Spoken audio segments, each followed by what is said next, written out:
1, 2. Ladies and gentlemen, a warm welcome to Bolton for an evening of championship boxing, presented to you by Steve Wood and VIP Boxing Promotions in association with 1111 Management. And your officials this evening, your stewards in charge will be Ian Metcalf, Sally Say and Matt Harris. Your timekeepers will be Chris Hancock, Phil Morris MBE and Asif Khan. Your referees are Jamie Kirkpatrick, David Mulholland, Andy Kremner and Chris Jenkins. And now, ladies and gentlemen, we are ready for our first contest of the evening. 6 rounds sanctioned in the bantamweight division. Please welcome into the ring first from Mexico, Jose Rivas Ventura.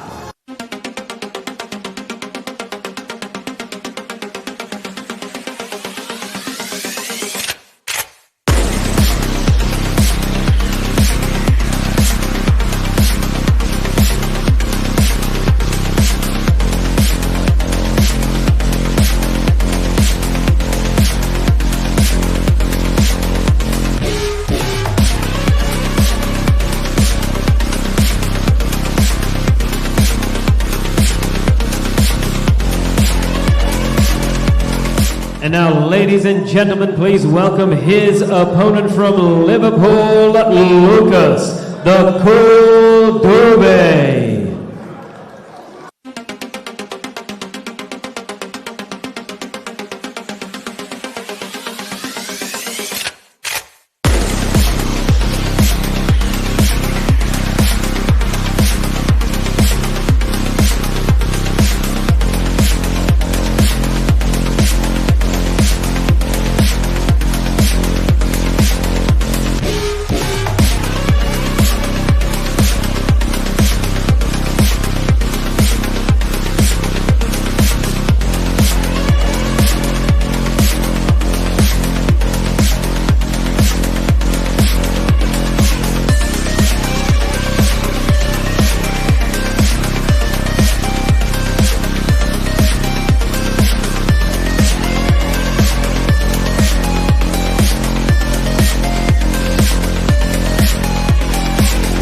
Wood and VIP Boxing Promotions in association with 1111 Management. This contest 6 rounds sanctioned in the bantamweight division, and your officials. Timekeeper will be Chris Hancock. Your referee is Andy Kremner, and scoring at ringside is Jamie Kirkpatrick. Introducing to you first, fighting out of the blue corner, he wears the blue and white shorts and he weighed in at 8 stone 3 pounds and 6 ounces. He comes to the ring with 38 professional contests, including 19 wins and 4 draws, and 11 of his wins come by way of knockout. De Jalisco, Mexico, Jose Rivas Ventura. And his opponent across the ring fights out of the red corner. He wears the white and navy and he weighed in at 8 stone 6 pounds and 2 ounces. He comes to the ring unbeaten as a professional. 4 wins against no defeats, and he comes to us from Liverpool. Please welcome Lucas, the Cool Derby.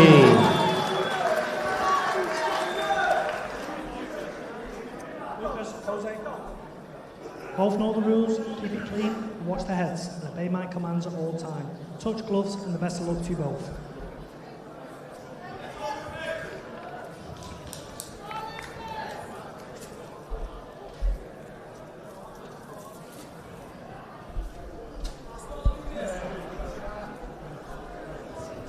Rumble. Round 1. First bout of the evening. Yeah, mate, yeah. 6 threes in the bantamweight division.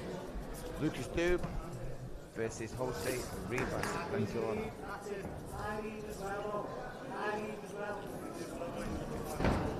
Commentary team tonight, myself, Lee Top of Whitehead, and James Moorcroft. Referee for this first bout was trialist referee, former professional Andy Kremner. It's like undisputed when he's 10-0.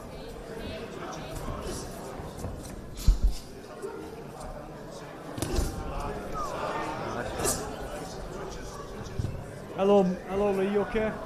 Fine, James.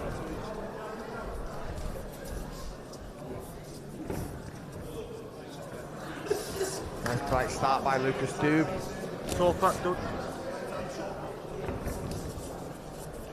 So the one me and you've got on, if you just hold here and so for speed. Yeah, and it's same with the red one, but I think the one Mike has got on's a bit different. So I might have to have a play about with them before I end up show.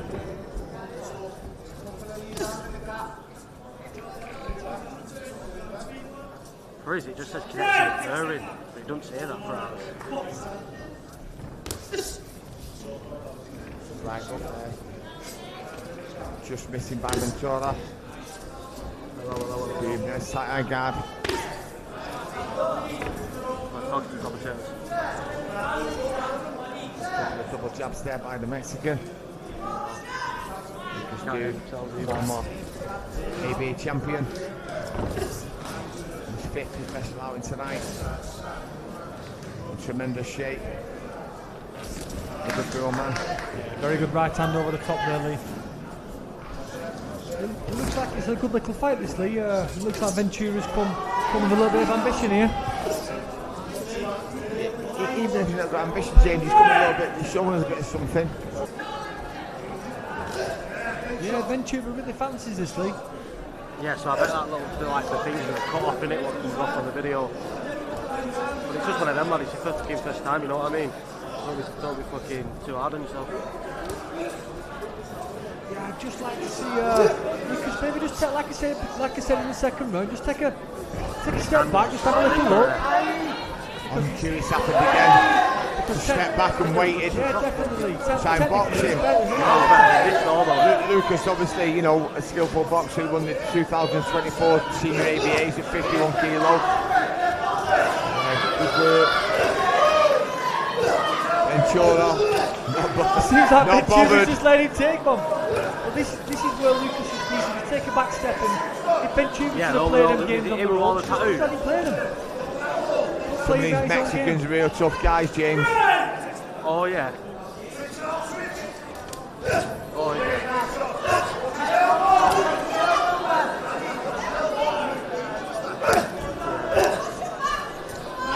Good work there from body to head from Doob. That's what I want. That's what you want, though, didn't you? You hate that come and do nothing. Nice, right body, left body, left of head. I know what you mean. Coming from Lucas, I feel like Ventura's very comfortable here, Lee. Happy to be on the ropes, happy to hold on, keep holding him, show his own shots when he comes off the ropes. Looks like the heads come together quite close then, Lee, as well. Very close, that. Another tough round. I believe that's a Doob as well, James. Lee, I'm going to have to go against you on that one. I'm going to have to say Ventura around there. Okay, mate. No problems, I was seeing it. Ricky Starkett.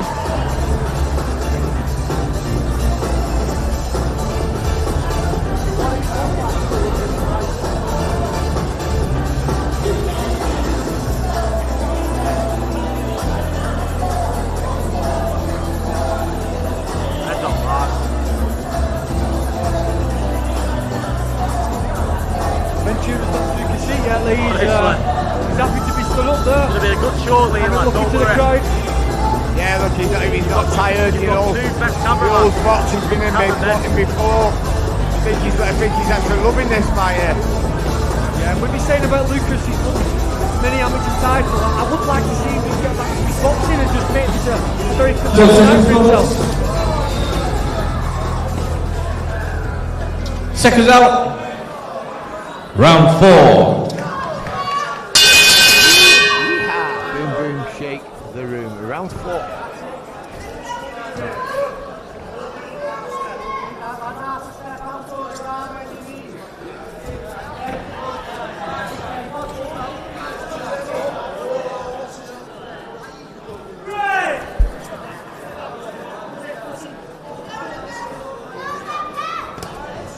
A lovely right hand from Lucas dropping in, and a jab, follow up with a lovely jab.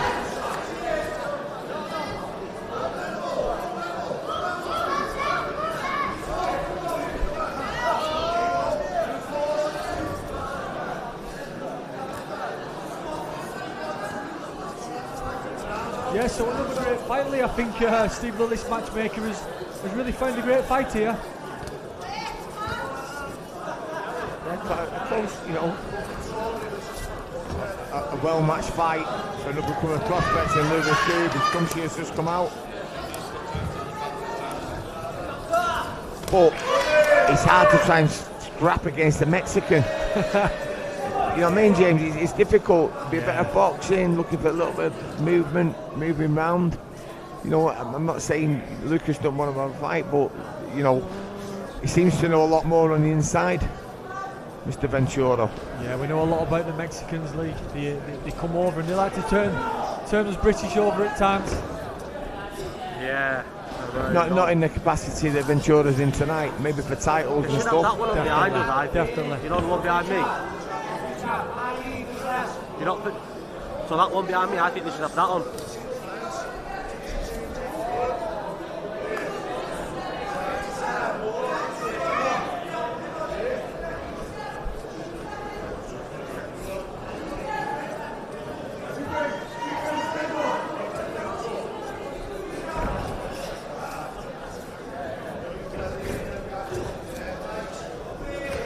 Oh, lovely shot from Lucas, straight over the top and right. Couple of shots landing back by Jose Ventura. Oh, the mids are coming very close. You can move them ladders if you want.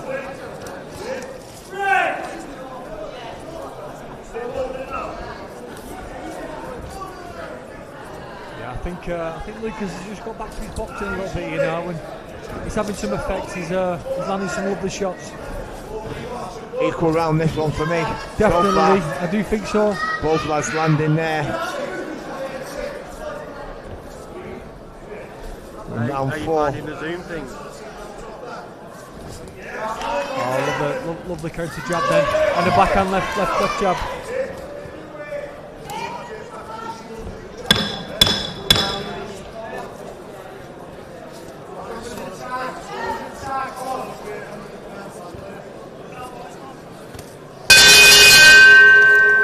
Go on, James, how are you scoring that? I think it's a drawn round, like you said, Lee. I think I couldn't pick one of them. How are you scoring it, Lee?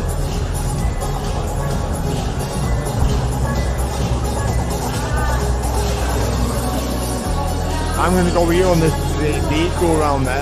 Nothing in that round, so it was nip and tuck. When one lad landed, the other one landed back. Yeah, I had to think about it long and hard. I didn't have a clear winner. I'll go even with that as well. So after 4 rounds, I've got it 40, you've got it 38. Just in round 4. Yeah, Ventura's still not sat on that stool yet. He's happy to be shaking his legs, looking at the crowd, getting a little bit of water, and it looks like he's ready to go. Yeah, he's not phased at all, is he? The old worn house there. He's been a pro 11 years. Seconds out. 21. Round 5. I'd like to see. Yeehaw! Boom, boom, sherry. Round 5. Lee, after the fight, want me to I'd like to follow see. red? I'd like to see Lucas just And so do you know when the fight stick to his ended, do you want boxing, me to but just follow throw a red few or more just shots zoom now. out? Just let his hands go a little bit. We're going into round 5. We're now getting into the deep end of the fight now. Yeah.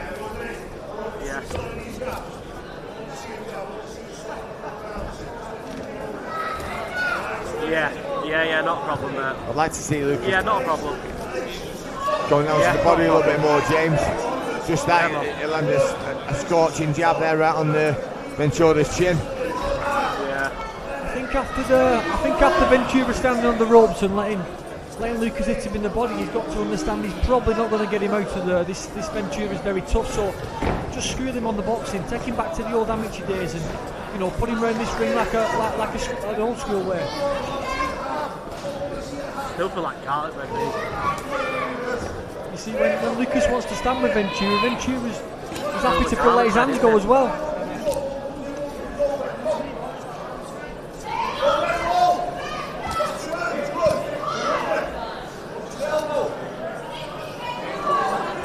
Ventura in his 39th outing tonight, so he's got a load of experience, James. And the Mexican sparring, we said a little bit earlier, it would be top sparring, and the fights would be fantastic. You know, they've got thousands of brilliant boxers down there, haven't they? Oh, lovely overhand right from Lucas, but I'd like to see more of it, Lee. I remember when that local guy was running the guy ragged. But to be fair, Steve said in the video that he was training for someone else and it cancelled last minute. So I bet he's not really got a game plan, has he? Yeah, Lucas going down to the body there, Lee. It's like what you were saying. Nice right to the body. I bet he's not really got a game plan because it's last minute fight.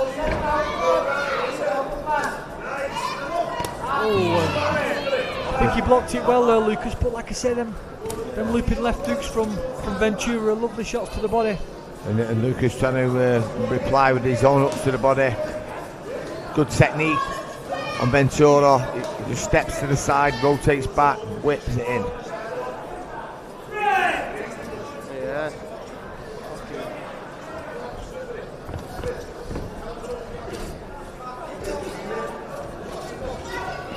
Yeah, he's a bit of an handful, this Ventura.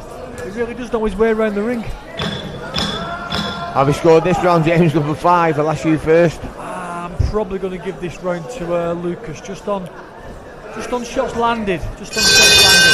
Yeah, I agree. I think you know, he steps it up there a little bit. He scored better. I don't know if Ventura's actually getting a little bit tired now. Yeah, I think the pressure was coming from Ventura, but just with shots landed on that round, Lee, I'm going to go for a Lucas round. I think he's old. I think Lucas needs a big round here now to just seal his win.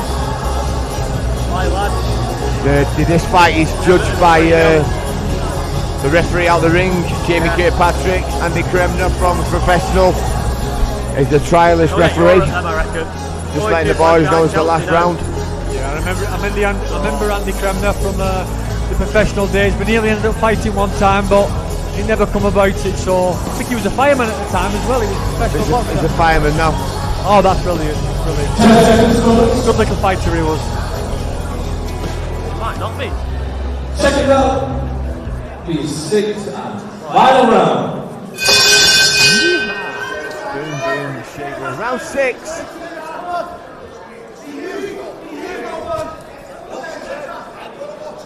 The heads are coming close, very close. You can see he's just struggling off. Pretty pro, Mikey. Yeah, I think Ventura's really coming for this round, Lee. He's coming for it, he really is. Here we go, Lucas is showing his boxing now. Good backhand landing there in the middle of our dude. Took his instructions now for Danny Willow in the corner. Back it. I would step in. No limits gym in Liverpool. Shit. Danny very vocal when his boxers are fighting. As long as they're listening, it's good stuff. Yeah, you can see the class now from Lucas. He was. Do you reckon it's like it a little bit earlier than really Lee. like, He's class when he starts moving more his feet fighting. and then he's. Do you reckon do you reckon he feel like better at home more than he did away, or did not a big difference?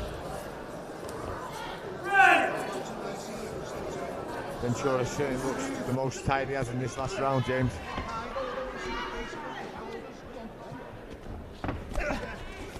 Yeah, I think so. I think he's probably the standout round for Lucas for me from my point of view. He's boxing well. I'd have just liked him to maybe done it a little bit earlier, but you know, Ventura's a tough cookie, I can tell.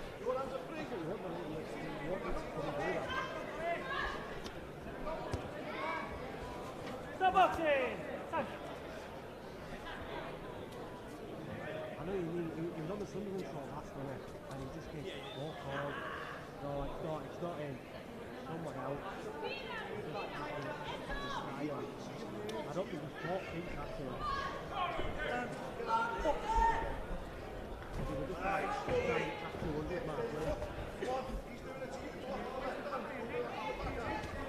Lucas pushed off again. Ventura landing that left. Yeah, really favoured shot. Left on the backhand again. Danny Wither in the corner there. Going to step back in with his boxing. Jose Ventura has been taking instruction today of Laura Holling, the busiest cornerwoman from Barnsley. I mean, you were crying for his corner folk, totally. Yeah, for me this is the clearest round for Lucas, I think, for the throughout the fight, but Ventura lands a really good left hook to the body and then follows it up with another left hook to the body, Lee. And another left hook to the body. The last 10. Ventura picking her at the end. Little the warrior that he is. That was a really good fight, Lee. I really enjoyed that one. Yeah, got the belting fight to start us off here at the Bolton Stadium. VIP in conjunction with 11-11 management. Have you scored the first round, James Moorcroft? The last round, not the first. Have you scored, yeah, the last round? Yeah, I've gone apologies. for Lucas in that one. I thought that was his clearest round, to be honest, Lee. It was a good boxing round, that one. So I've got it 60 to 56. You've got it 59 to 57. We'll see how the referee scores it.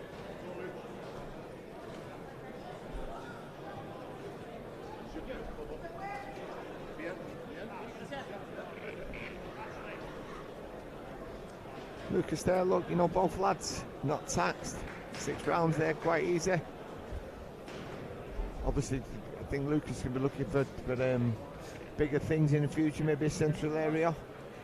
Ladies and gentlemen, after 6 rounds of boxing, we go to Jane Kirkpatrick's scorecard, which reads 59 points to 55 points. In favour of your winner, from Liverpool, Lucas, the Cool Derby.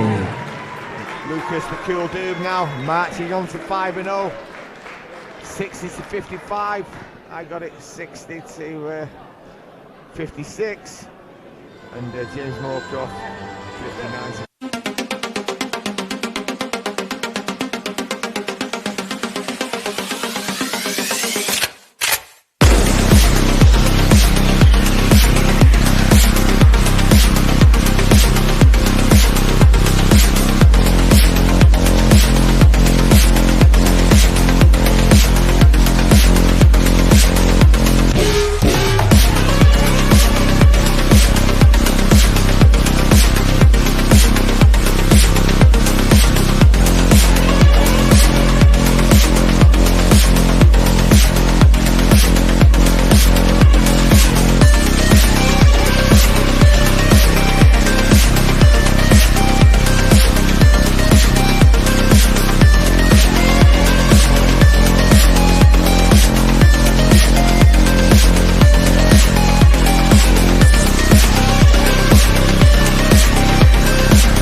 contest of the evening. 4 rounds of boxing sanctioned in the middleweight division.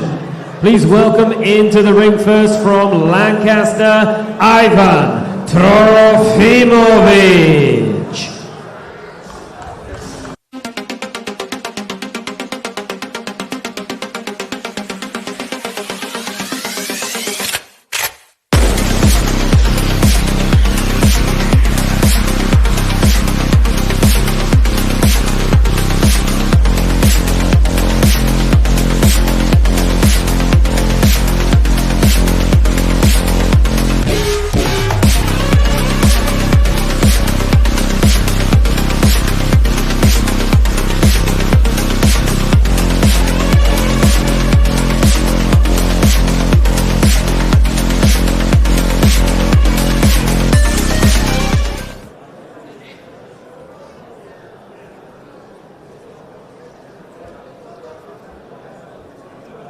And now, ladies and gentlemen, please welcome his opponent from Sefton, Anthony Welsh.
Is presented to you by Steve Wood and VIP Boxing Promotions in association with 1111 Management. This contest, 4 rounds of boxing sanctioned in the middleweight division. And your officials, timekeeper Phil Morris, MBE, and your referee in charge of the action will be Jamie Kirkpatrick. Introducing to you first, fighting out of the blue corner, he wears the blue shorts and he weighed in at 11 stone 6 pounds and 4 ounces. He comes to the ring with 2 contests and he comes to us from Lancaster by way of Spain. Please welcome Eithan James.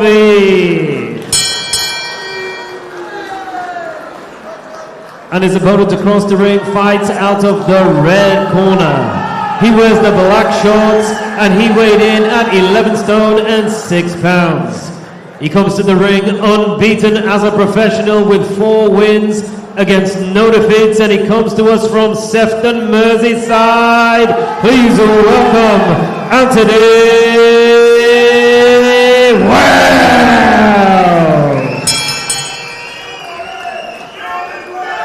Okay, lads, go for the rules. Keep the punches up, put your hands on the inside. They have commands at all times, defend yourselves at all times. Touch gloves, foot to both ways.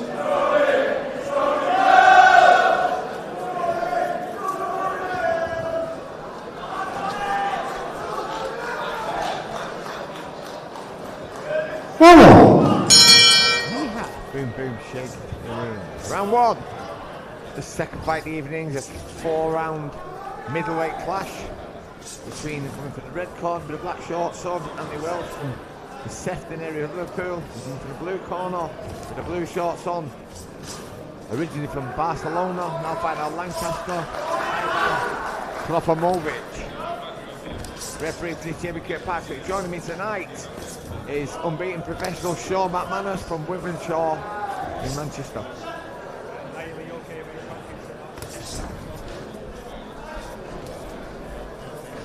Hello, Sean. Hi, mate, you okay? Yeah, good to be on. Good to be on here. Obviously, commentating over the fight for himself, mate. So, got 4-0. Anthony Welsh starting off with a lovely triple jab there in the backhand to the body. Eithan James, father originally from Russia, been brought up in Barcelona. Now made it to the beautiful Lancaster area.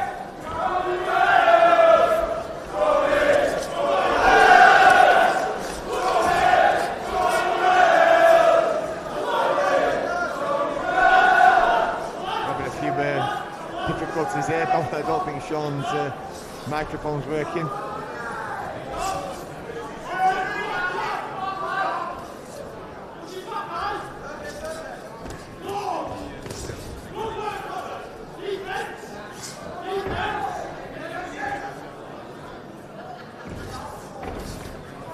Klopomovic is third in this round tonight. Stop once.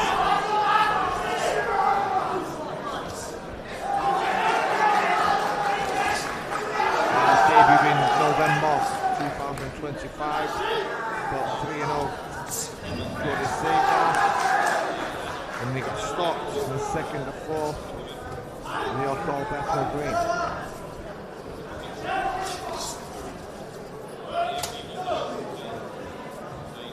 Welsh box for the Sefton and Lineker Amateur Boxing Club.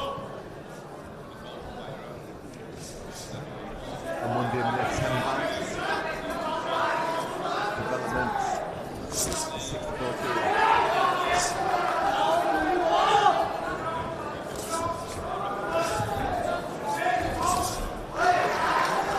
Nice step there by Welsh.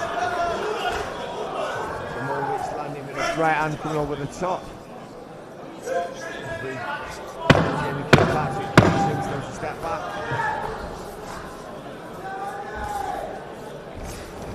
Not really much in the first round.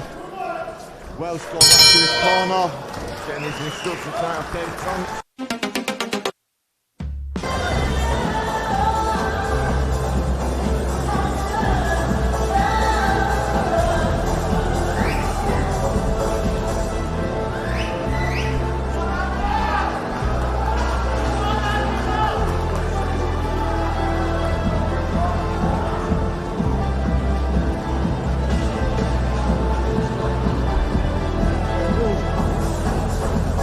Tonks giving instruction there to Welsh. And in the corner, Klopomovic.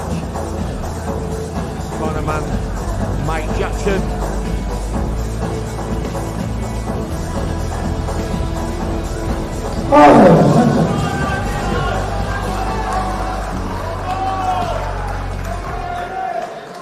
Second up. Round 2.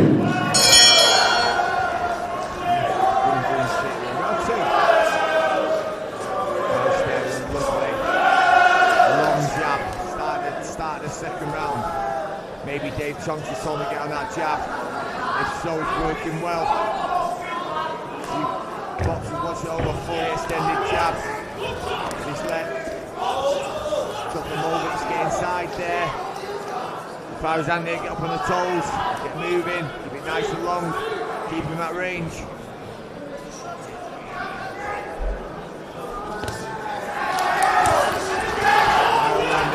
Power left got landed by the Spanish man.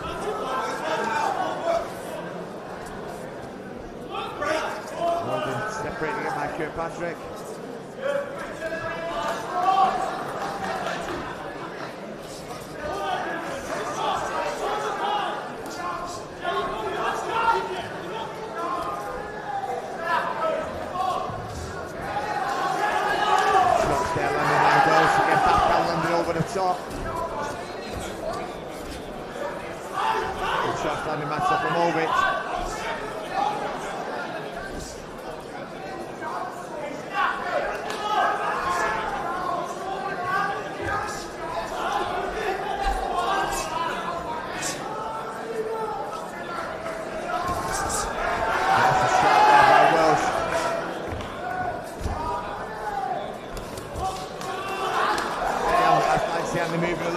having to get stuck in the corner. If he was up on his toes and boxing, I don't think Tofamovic would catch him up. Get in, get out. Good shots landing by both boxers. Good jab landing there from Eithan.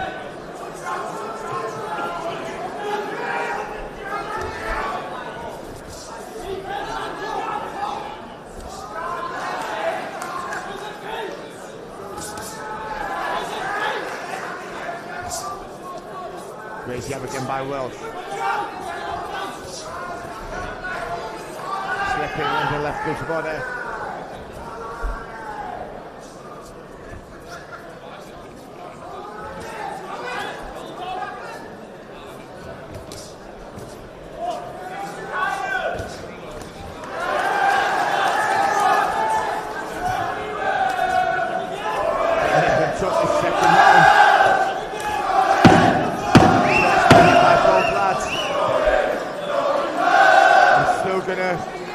To Welsh, although Tofamovic landed some towards the last minute.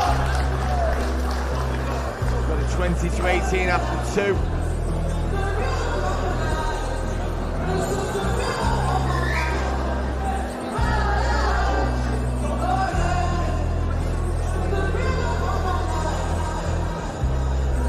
I don't know what instruction Dave Thompson giving to Anthony Welsh in the corner there. With me, getting up on your toes, keep it nice and long, get moving around that ring, get some of that, you know, the leg work done. No doubt the boxer's been doing his sprints and he's running, get up on the toes and out box.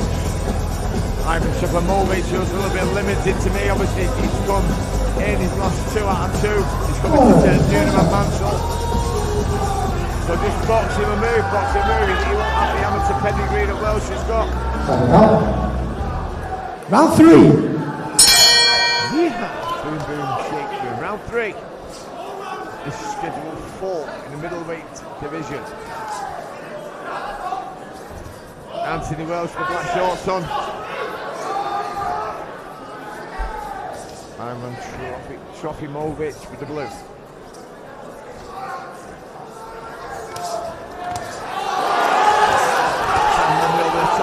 Welsh. Spray shot everywhere. Best shot of the fight for me.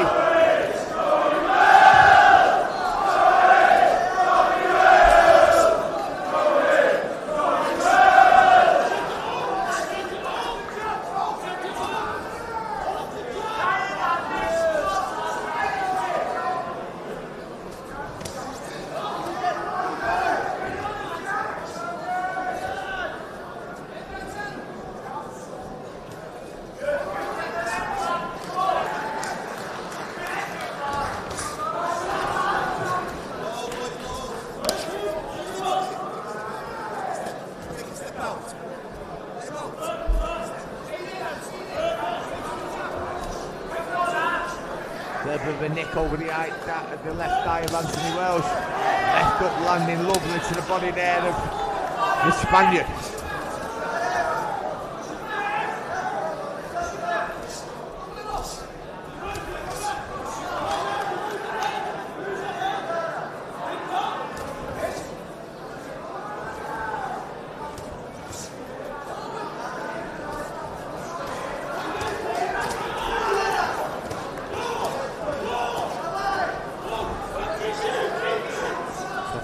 Having success there,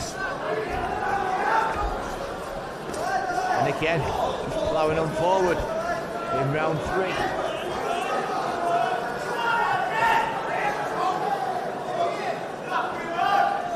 He tells him to stand back.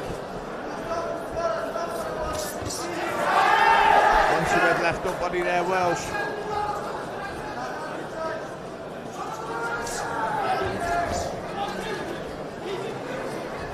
Coming for the nose now, Welsh.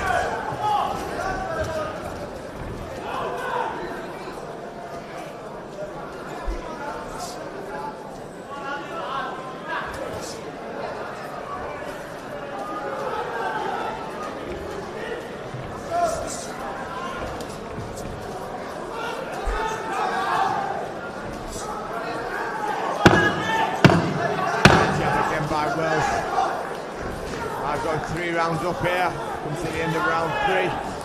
But let's take nothing away. And Eithan James, radiant competitive. Certainly is funny tonight. Unfortunately, just me commentating on this bout. Showman manages apparatus isn't working.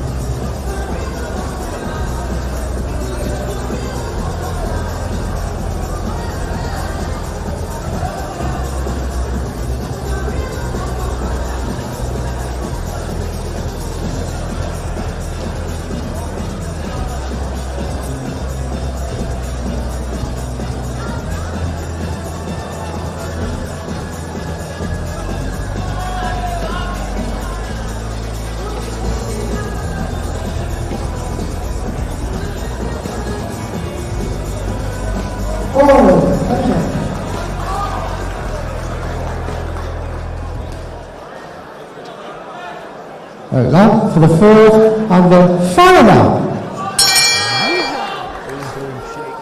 The fourth and final round. I've got Welsh 3 rounds in front in this fourth and final round. And landing there by Topimovic.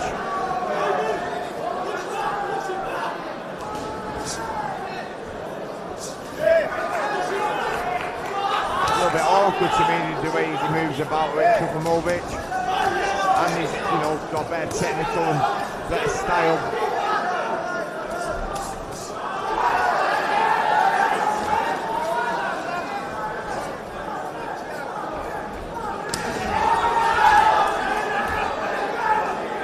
Great nail to body by Welsh.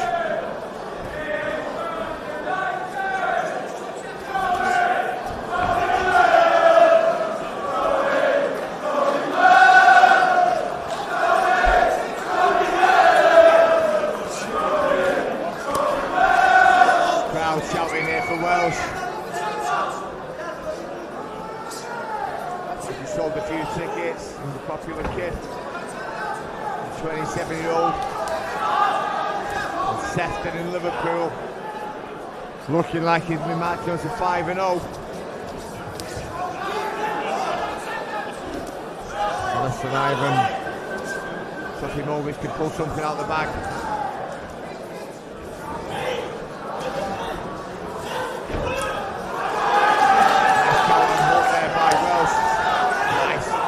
Again with that left foot to body.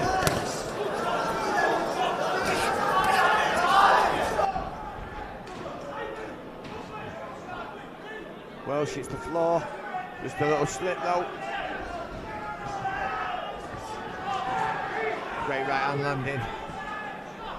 Let's see who goes. Landing the left hand side of Topimovic's face.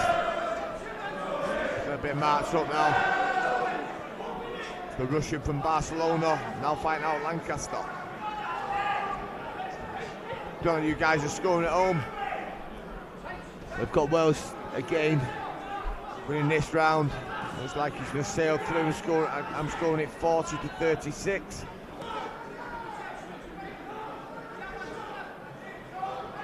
Great jab, I just think it's time more of him. More jabs, more score out. Lovely long arms. Fully extends it. It's a great jab. I'd just like to see it more often. And the last 10 now.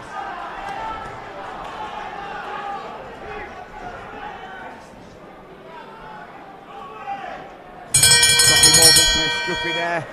Again, the last bit, a little bit tired. So we're just waiting for Jamie Kirkpatrick to pass his decision to Aki Karim, world famous MC, now working with 1111 Management and VIP Boxing Promotions.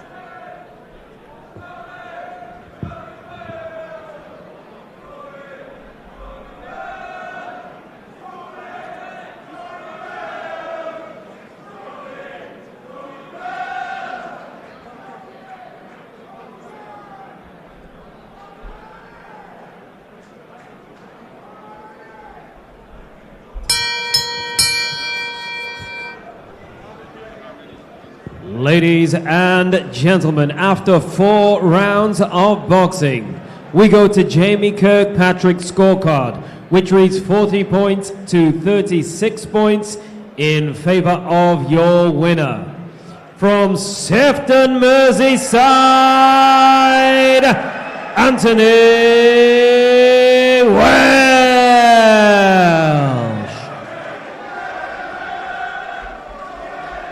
Well, the decision read out there by Aki Karim. No surprise to me. Well, you guys scored at home. Boots on them. About 2 out of the way, just waiting for round.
Welterweight division.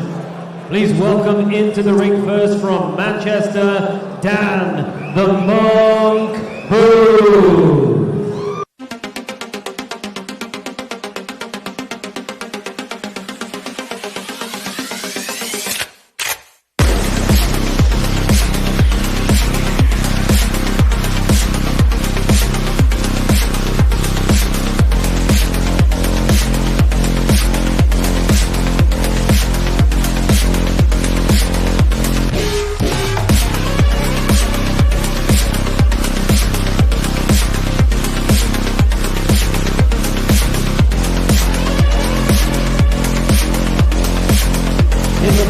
From Leeds, Ben Vino Thompson.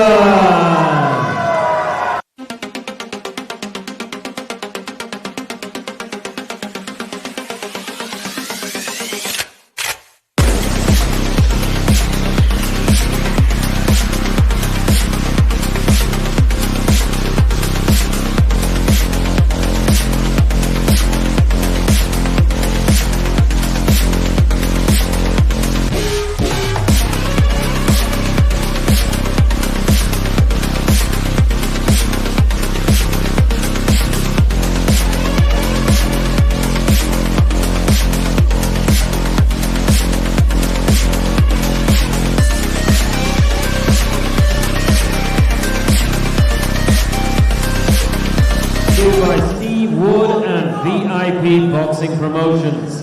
In association with 1111 Management, this contest is 4 rounds of boxing sanctioned in the Super Welterweight division. Your officials for this contest, timekeeper Chris Hancock, and your referee is Andy Kremner. Scoring at ringside will be David Mulholland. Introducing to you first, fighting out of the blue corner, he wears the blue, gold and white shorts. He weighed in at 11 stone, 11 pounds and 6 ounces. He comes to the ring with 26 contests, including 6 wins, and 3 of those wins come by way of knockout. He comes to us from Manchester. Please welcome Dan the Monk Booth.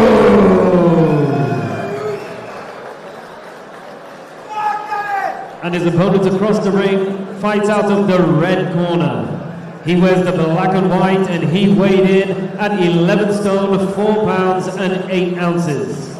He comes to the ring unbeaten with 1 win against no defeats. and he comes to us from Leeds, Yorkshire. Please welcome Ben Vino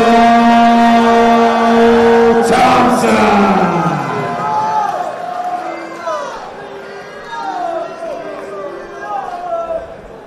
Boys, you both know the rules. Keep it clean, watch them heads, and obey my commands at all times.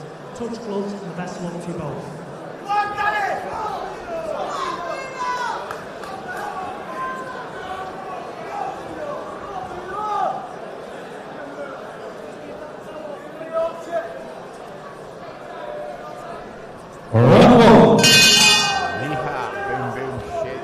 Round one of this super welterweight clash. Coming from the red corner from Leeds. In his second professional outing is Ben Thompson. One win under his belt. Coming from the blue corner from Manchester, and his 27th professional outing down at the Monk booth. With very skimpy shorts on. Co-commentating me in this bout tonight is Sean McManus, unbeaten professional from Wythenshawe in Manchester. Hello, Sean. Hi, Ellie. Okay, mate. We had a bit of a malfunction before, but I think we're all good now. Nice right landing there by Thompson.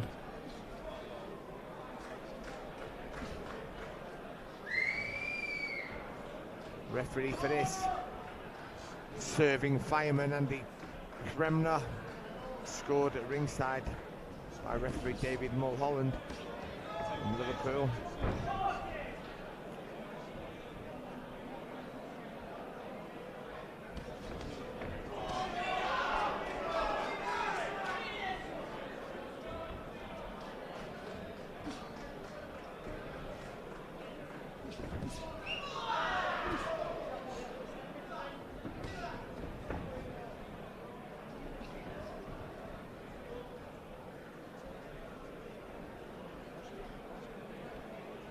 Ben Thompson, nicknamed Beano, not really throwing much. I'd like to see him getting that jab going. He's the up and coming, professional with one in his second professional out, and he's the one looking to make a career out of it. Dan the Monk booth. He's adopted the journeyman mantle. He made his debut in May 2019. He won 6 out of his first 7, and since then he's just gone on the road. Fights anyone up and down the country.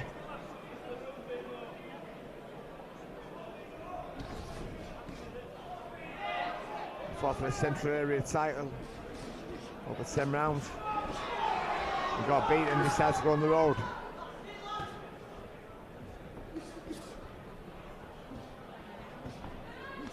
Nice high guide there by the Monk.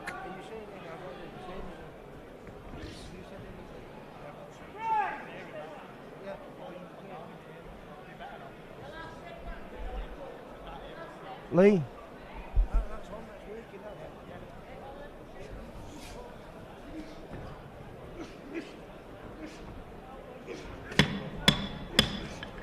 What are you thinking of the fight so far then, Sean? First round? Obviously, Ben has nicked it, but I would like to go through the gears a little bit, get his jab, establish his jab. Where I do feel like the Monk, where he was coming in straight lines, I'd like him to throw out his jab a little bit more.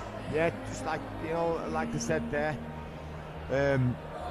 I've got Thompson winning the first round. Dan Booth always makes it competitive. I'd like to see a little bit more out of him. He's 39 years of age now, although Thompson is 33 himself. Quite late to be starting the game. When are you out next, Sean? When are you boxing next? I'm out in June 13th, in same area again, Bolton. Don't know you're fighting yet, no? I'm not too sure yet. I just know it's at a new weight, super feather, where I've been 10 seconds, corners. I've been campaigning at welter recently, so super lightweight, you mean? Super lightweight, yeah. That's seconds what out. I'm doing, yeah. Round 2. Boom, boom, shit. We're in round 2 of this schedule 4.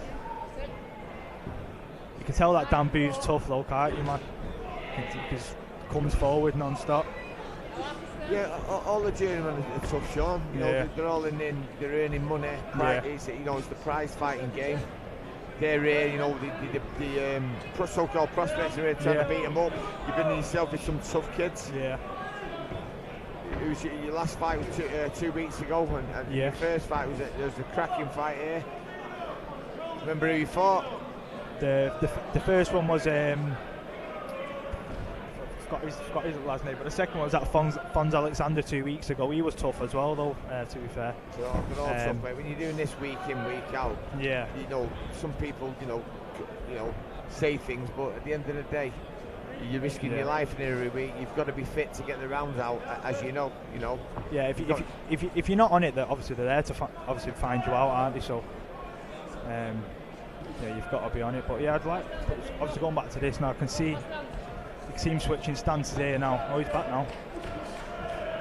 Nice double dab there, landing by Dan Booth.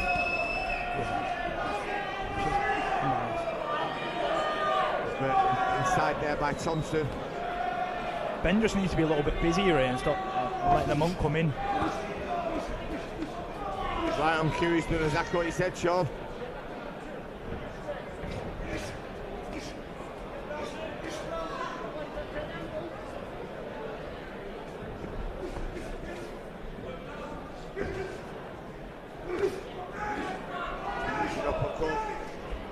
Thompson there, leaning a little bit, pulling down on the neck and uppercut with right hand.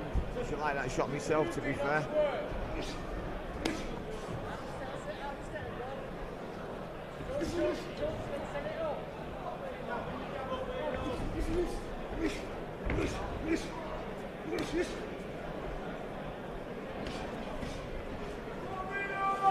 Nice head movement there by Dan Booth. I do feel like Ben, though, he just needs to mix it up a little bit to head and body. He is doing a lot of the same stuff.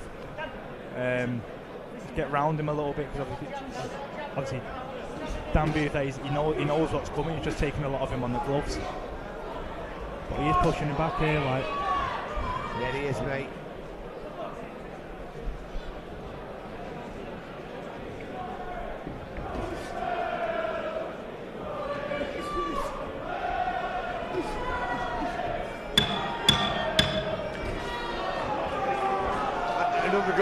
Another round in the bank there for Joe Thompson. I think he picked up a little bit more that round, do you, Sean? Yeah, he's won that round. Towards the end of the round there, you can tell he was going through the gears a little bit there, towards the end. It's when he starts off with that jab, when he lands the first jab, double the jab up, his shots after it are very nice. He just needs to stay on him. Yeah, like I say, week after week after week, hour after hour, the jab, the key shot in boxing. If someone comes forward with a great jab, you're gonna think about it. If you throw that jab, you're gonna have to block it. Ben Thompson there getting instruction off Craig Wood and Glenn Banks. Dan Booth off Kurt Aslam. Look at Dan Booth there. He's not at all out of breath. He's been here before. He's in his 27th special hour tonight. Second round. Round 3. Boom, boom, shitter. Round 3. Myself and unbeaten professional Sean McManus. I've got Joe Thompson 2 rounds up here. 2 rounds to go. It's a nice short right uppercut there in from Ben then. Slip to the right uppercut right underneath. Very nice.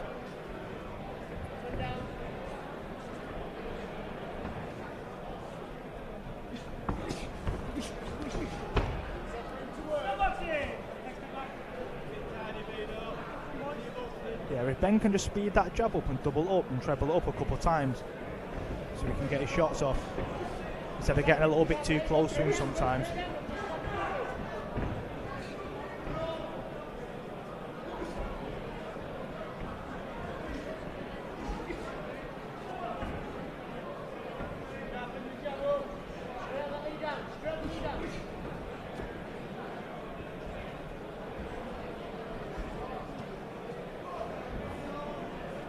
Who's holding there, making it difficult.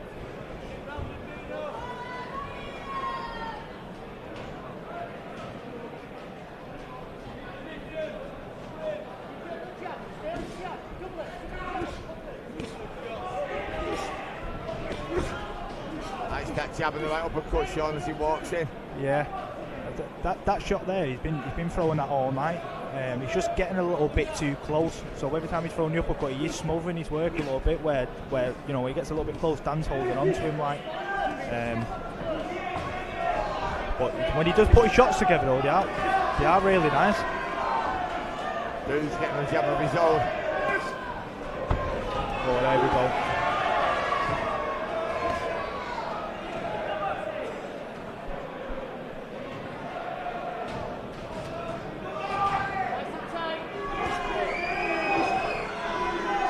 I think this is Bino's best round, Sean, to be fair. Yeah, no, it is. Dan Booth actually offering something back here. Yeah, when Dan's getting in close, to be fair, he is being very busy. So he's making Ben work when he's inside. You know, he's throwing the combos and grabbing onto him. That's where Dan needs to, where Ben needs to, you know, try work out of it and get his shots off. Yeah, the better shots I think coming from Thompson. Kremner breaks him again. Lovely jab there by Thompson. Just like that round uppercut. We're at the end of round 3. We've certainly got Thompson winning that round against Sean. What about you? No, yeah, 100%. The better, cleaner shots have landed Thompson, definitely. Like you said before, I think he's smothering his work a little bit, though, Sean. That's the one. You know, when he's throwing the right uppercut, he's just leaning a little bit too far with it. Where obviously when Dan's getting in close, he's just holding him every time. So if anything, he can try throw the uppercut on the way out instead of throwing it leading into it, or even try throw a left hook after it or something like that. Yeah, but you know, it's his second professional outing. I think he's shown a nice repertoire of shots. The jab's been good. He certainly loves that right uppercut on the way in. You know, he's landed with some decent shots, mixing between head and body. Yeah. You know, I'd like to see him on the toes more. I'd like to see a little bit of a sharper jab, a bit more of a snappy jab. The jab that hurts you, Sean, when you step in with it. Yeah, you know, you have to commit a little bit more. And you have to work a little bit as to throw it. Be a fourth and final round. Boxers to the club. Yeehaw! Boom, boom, shake the room. The fourth and final round of this middle of this super welterweight clash between, coming from Leeds, Ben Thompson, and coming from Manchester, the Monk. Considering it is only Ben's second fight, he does look very relaxed. Like, obviously, I've only had 2 myself, but when you're in there, you know, you work on a load of stuff upstairs before you come in. It doesn't always come off, so fair play to me. He's really relaxed. But he's putting his shots together here, like, he's putting his shots here together.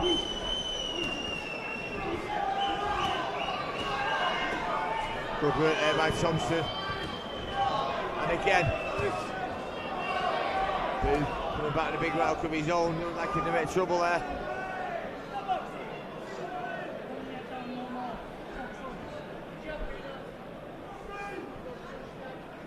When I say he's in trouble, I meant, you know, Thompson was landing. Booth has no time during the fight. Looked like he was in trouble though, Sean, has he? Yeah, to be fair, every time Ben has put it on him off a flurry of punches, he does look a little bit uncomfortable, but he's just getting a little bit too close. And when he does get his success, he's just getting held on to. He just gives himself a little bit of room. He'd be able to fire off more shots. Landed twice there by Thompson. Yeah. Booth now holding.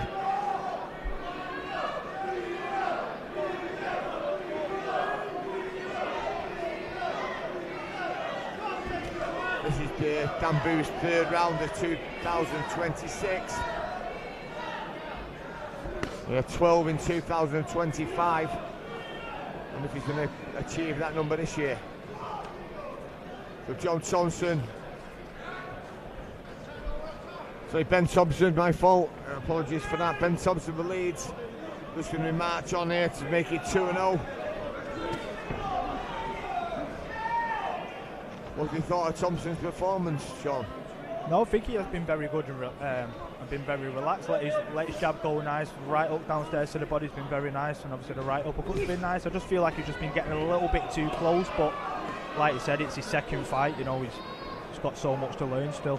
But you know, it's been a very good performance. Yeah, I agree with you, but don't forget Dan Booth can spoil the fight a little bit as well. He tries not to get it, you know, he does a bit old and he stays really close. Yeah. Like I say, he is a journeyman. So I've got that 40 to 36, yeah. Sean. Yeah, I've got it the same. I've got it 40-36 myself there. It's been a comfortable win, really. It just went through the gears nice. We'll wait for the referee. David Mulholland scores this from out. Andy Crum is still a trialist ref. He doesn't get to score them yet. But you people watching at home, I think you'll agree. 40-36 to the Leeds man. Just waiting for the infamous and famous MC Aki Karim to deliver the decision. How's the training going, Sean? It's been going good. Obviously, I had a couple of days off after last week. But yeah, no, straight back in the gym. Just taking over nicely, getting ready for June 13th, really. Just obviously staying in shape. How many weeks off is it? To be fair, I only had about 3-4 days off, to be fair. Then straight back in the gym. Because obviously I'm making a low weight out, so I don't really want to be going too heavy or anything like that. Ladies and gentlemen, after 4 rounds of boxing, we go to David Mulholland's scorecard, which reads 40 points to 36 points in favour of your winner. From Leeds, Ben Thompson. So referee Mulholland got the same as us, Sean, 40-36. Yeah, bang on. As I say, Ben Thompson marches on now, 2-0. Dan Booth slips to 1-6, lost 22, but it looks in fine shape anyway, Booth.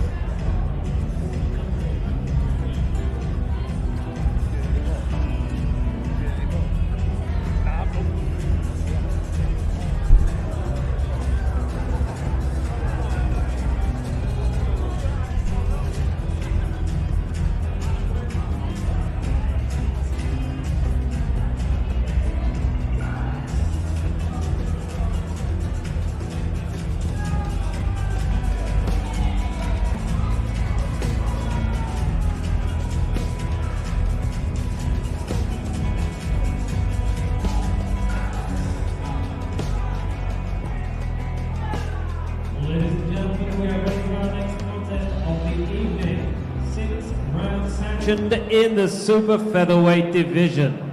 Please welcome into the ring first from Peru, Rino Reyes.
Opponent from Liverpool, Jamie Devine.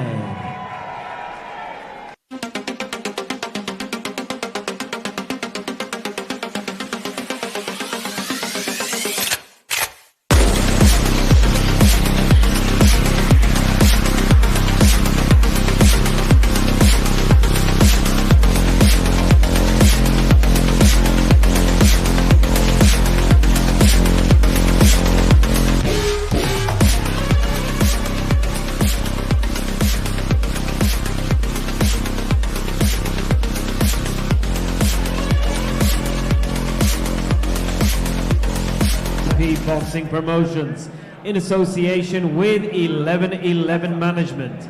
This contest, 6 rounds of boxing, sanctioned in the super featherweight division.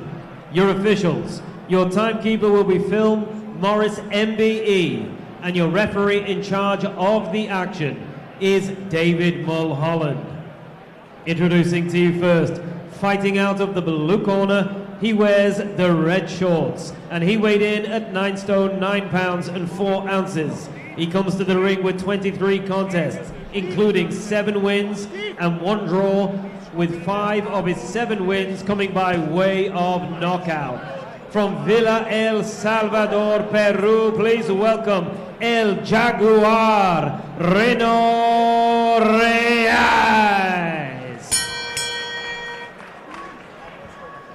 And his opponent across the ring fights out of the red corner.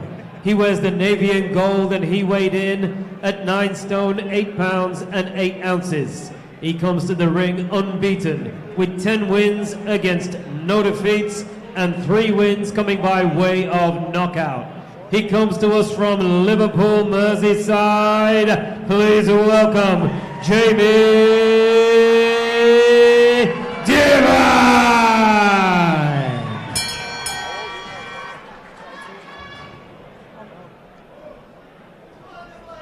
Right boys, follow the rules, watch the heads in close, watch the low blows, protect yourselves at all times. Most of all, obey my commands at all times, touch gloves.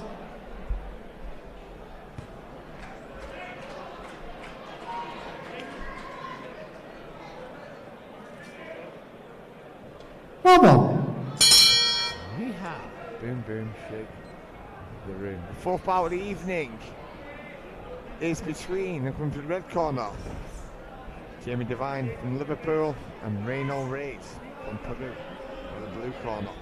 Referee for this, Liverpool's David Mulholland. Myself, Lee Top of Whitehead. And helping me is unbeaten prospect, Jake Abril. How are we doing, Lee? You okay? Fine, thank you, sir. So Jamie Devine, 29 years of age now, originally for the Isle of Man, fought for the Manx Amateur Boxing Club. Now fighting out of Liverpool for No Limits with Danny Withop in his corner. Reno Reyes, Lima in Peru, 31 years of age. Only lost 1 out of his first 8 in Peru, and then decided to go on the road. He's now won 7, lost 15, drawn 1. El Jaguar.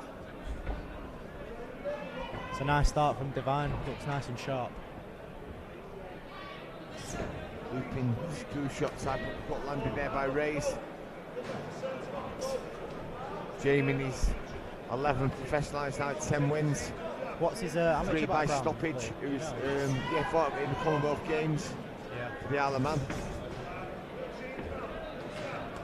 Shaping up very well.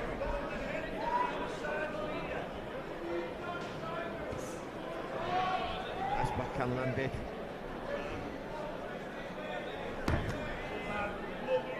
Made his debut in 2023 in Christian Navarez. Tough man. Before the Grand Central Hall in Liverpool. Nice shots from Devine there. Nice couple of single jabs there by Reyes as well, landing. And again.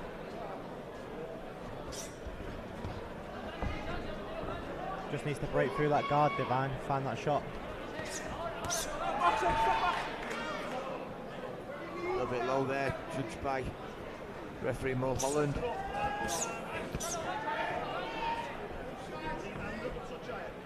There you go, lovely that.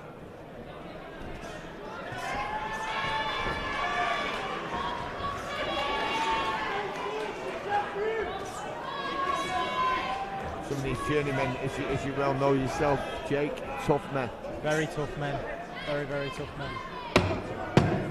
You think you've hurt them and then they get through it. So have you scored that first round? Good first round for Devine there. Yeah. Thought he looked very sharp. Punch is very nice. So we're both kind of 10-9 Devine. Definitely.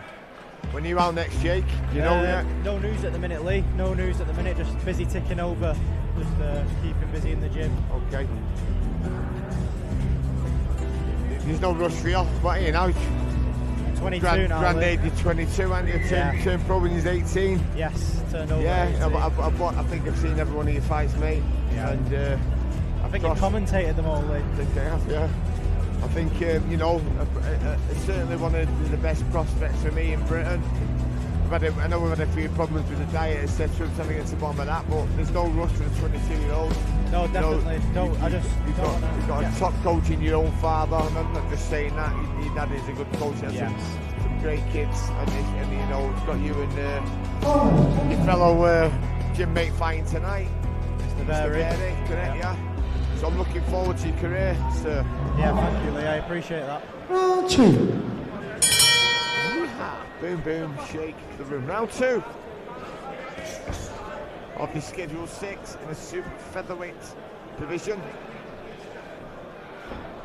Jamie Devine, originally from the Isle of Man, now fighting out of Liverpool. Come out the red corner with the grey and navy blue shorts on. I've come out the blue corner, originally from Peru. Nice shot there. Lima in Peru. El Jaguar, Reno Reyes.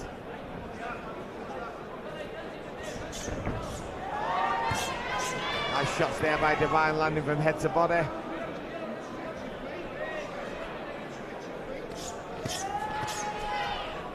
Nice mix of variety here.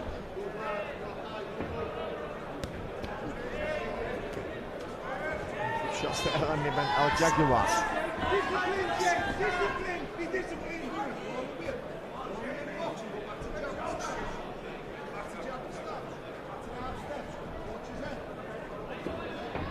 Yes, Jamie, you asked me before, Jamie Devine was in the 2021 Commonwealth Games, fighting for the Isle of Man. You can tell he had that amateur background, he shapes up very well. Yeah, nice high guard as well, it's good to see people keeping it as well. That was a bit south of the border there by Devine, to say the least. I felt that one myself. Has it ever happened to you, that, Jake? No. Happened to me once in Hull. Yeah. Not nice. Hopefully it doesn't happen to me. And it was a dinner show when the crowd told me to get back up. It couldn't do it first. Sickening. Seems to be okay. I had Oliver Ellison in the corner at the time. And at the breaks at my stool, I was saying all sorts of things that made me sad.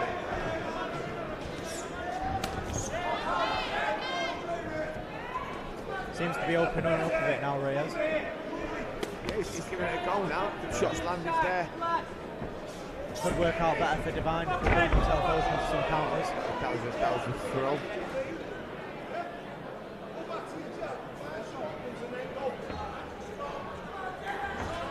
The face landed there and Devine missed. Great job. Good shots. That's into the shot raise.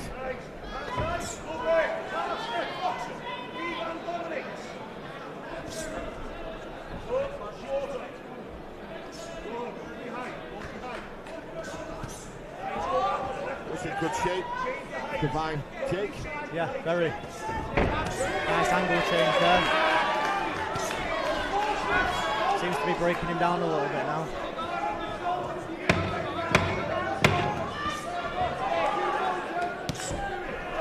This is Ray's first fight in England.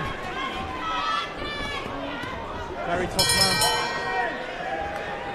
Yeah, Jamie, there's another round in the bank for him. Yeah, definitely. So it's got to be heading for some sort of, area title or something soon, Devine, at 10-0. Yeah, absolutely. 3 stoppages. He's only 4 journeymen so far. And we've got another one here tonight in Ray's. But, you can tell he's got that pedigree to step up, though. Yeah, so I think he's going to be looking at something soon. Yeah, absolutely. Yeah, something's got to be offered for him. Yeah, definitely. Looking back to Ray's, he's fought in Ecuador, Panama, Peru, Spain, El Salvador, Mexico, Belfast, And as I said a few seconds ago, it's his first fight in England tonight, so he's international. Jamie Devine up and ready to go. Round 3. Boom, boom, shake the boom. Round 3 of this schedule 6.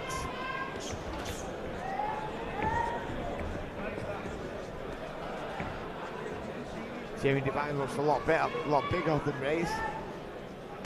By the weigh-in, he was 9 stone 8, and Reyes was actually a pound heavier than 9 stone 9. Did they weigh in today or yesterday? I'm not too sure on that, Jake. Good shot there.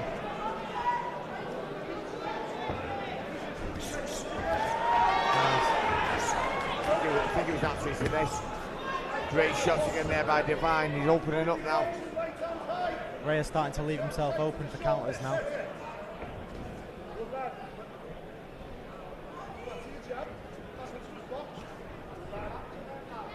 Just needs to time one of these shots.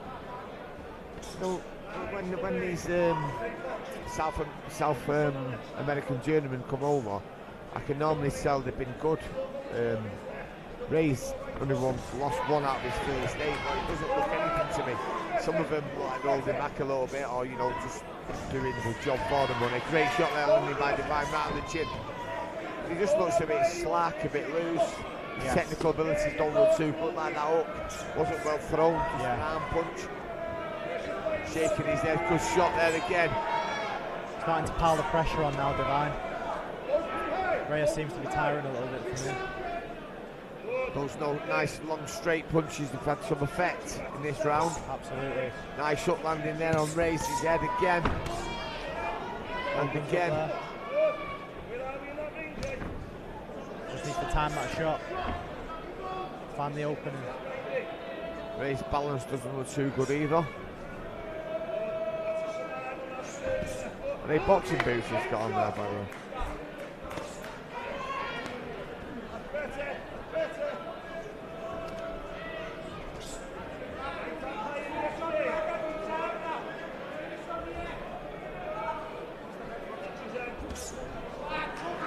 Nice shot down the middle by Devine. Trying to break him down now. You know, he's hitting his corner man Danny with those shouting instruction. He has to move his head from side to side, which he is doing.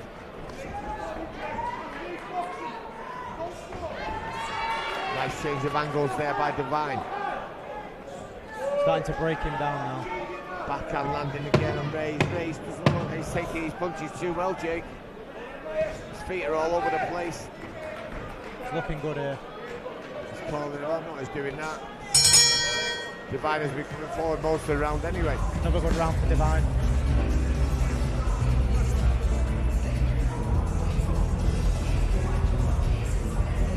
Have you got that in, Jake? I've got it all 3 to Devine. So yeah, so we've got it 30 to 27 after 3. And unless Reno Reyes pulls a big shot out here. I think that's all he's looking for me. I think he's starting to load up and he's starting to telegraph it. Well, you've seen quite a lot of boxing matches in your life, Jake. I think I might have seen a few more, but it doesn't like he's got the power or the technique to do anything to Jamie Devine here. No, definitely not.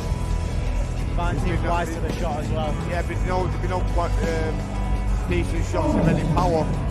In my opinion. Telegraphing it a lot as well. I can see it coming. Yeah, I agree. Devine can work on it. Second round. Round 4. Yeehaw, boom, boom, shake the room. Into round 4 of this schedule 6. Myself, Jake, Jamie Devine, 3 rounds up, 30-27.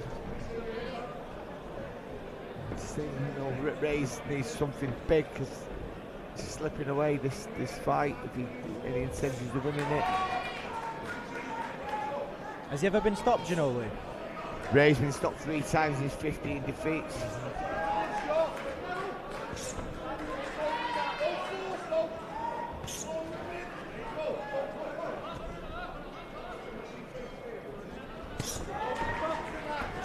crisp shots here from Divine.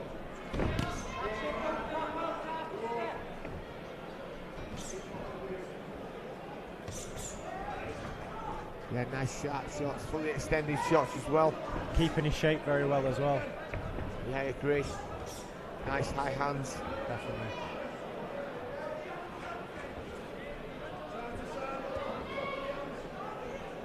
Good shot. Good footwork by Divine as well. Impressive performance so far.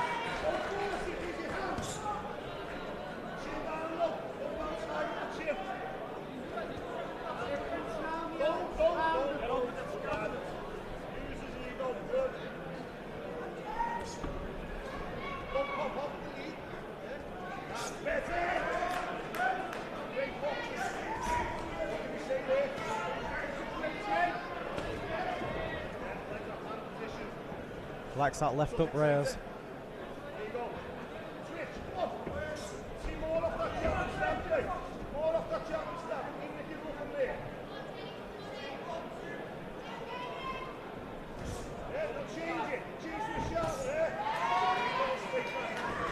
I think if he puts a few combinations together here, Divine could get his finish. Yeah, I agree, Jake. This like singles and doubles. I've made that mistake a few times myself. You try and load up with these journeymen because you know you can hit them instead of putting a few combinations together in with them. They are races to survive, aren't they? You know, they are, and they're tough. Trying to make it different, but they're tough as sea, aren't they? You know, just do it week in, week out. They surprise you every time. Just when you think they're gone. And a little salvo there from Reyes.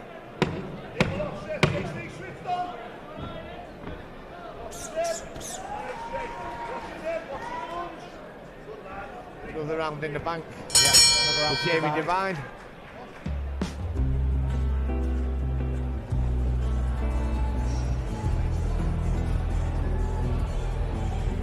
So myself and unbeaten prospect, young prospect from Blackpool, Jake Averill have got it. 4 rounds for Jamie Divine.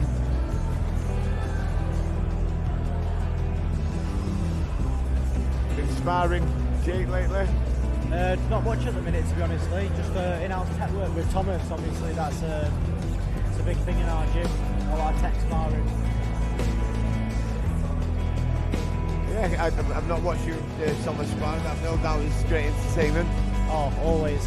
Obviously, we've sparred from a very young age with each other, so we know each other very well. Seconds out. On 5. Yeehaw! Boom, boom, shake to the room. Round 5. Penultimate round, next to last, that Jake. Definitely, I think he needs to start upping it here if he wants to get his finish. Nice change of angles again by Divine. I'd like to see him pick up a bit now. Yeah, absolutely. Empty the tank a little bit. I think if Reyes makes it to the last round, he's going to do everything he can to survive it. So, start upping it here. I've seen you fight a few journeymen along the way. You stopped quite a few along the way, and they're here for that. You know, it's not like working the bag or sparring. You know, they are here to survive and make it difficult for you. But it's your job to break them down.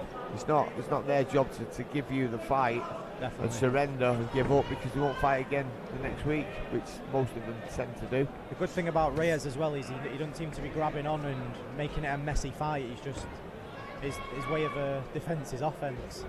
Yes, the consequence of that is that, you know, Jamie should be doing more with him. He should be using, you know, not for target practice, but to use his shots, what he's learned in the gym at No Limits. With Definitely. He's looking good. He Danny Withell just needs to find that one shot to open him up, land at the right time.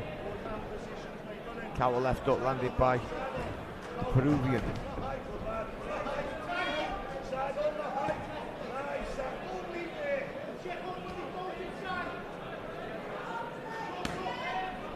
Seems to be letting him open up here a little bit.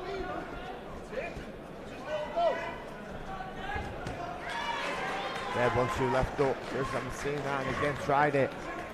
had success with that. Like I say, this is the time now. But you know, people don't rock up on fight night and try a shot they haven't practiced before. Definitely. So all the shots you've landed on, you've landed on the bag, you've landed on the pads, you've landed in sparring. This, you know, that is in preparation to land it on the big night. So these early fights are where you should be trying all these different shots. You know, the change of angles, absolutely, the change of combinations, the phases. Nice good shots again by Divine.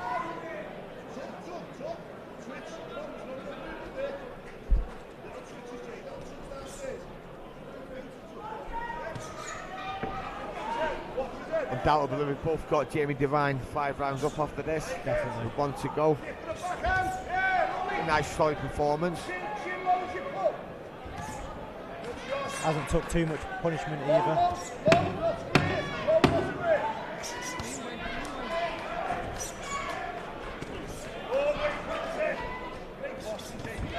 Nice left hook landing. So Reyes trudges back to the corner.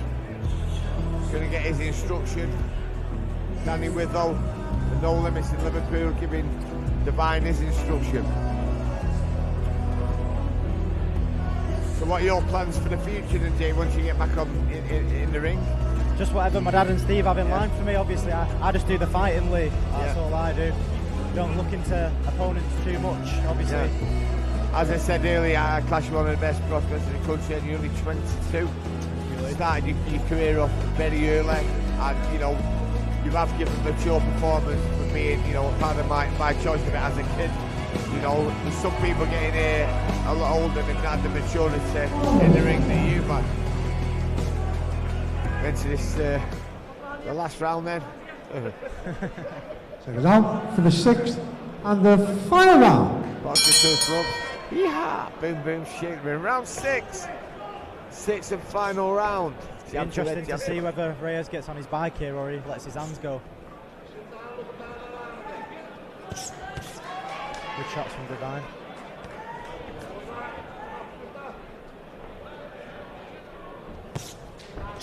Nice change of angles again. Couple of phases there. Good. Good work by Divine. You can tell, as you said before, he's trying stuff that he's been working on in the gym. There's little angle changes and switches. Yeah, like that triple jab throw, you know, every shot you throw is one you've got to remember, Jake. You know, yourself and you're the one who's got a call on them. You know, what I say to them when I'm coaching people is you're getting a drop down box of shots in your head, and on the night you've got to go to that drop down box of shots, throw those shots. But you've learned, absolutely, you know, time and time again. Definitely. Nice body shot there.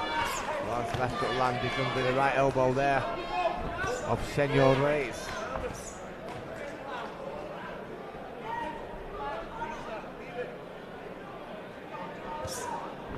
Again, left hook to body, nice. Left hook to head by Divine. Watch his head! Watch his head, Jake!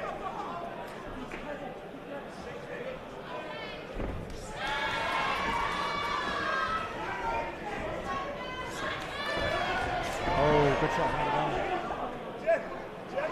I think a backhand went through at the same time there.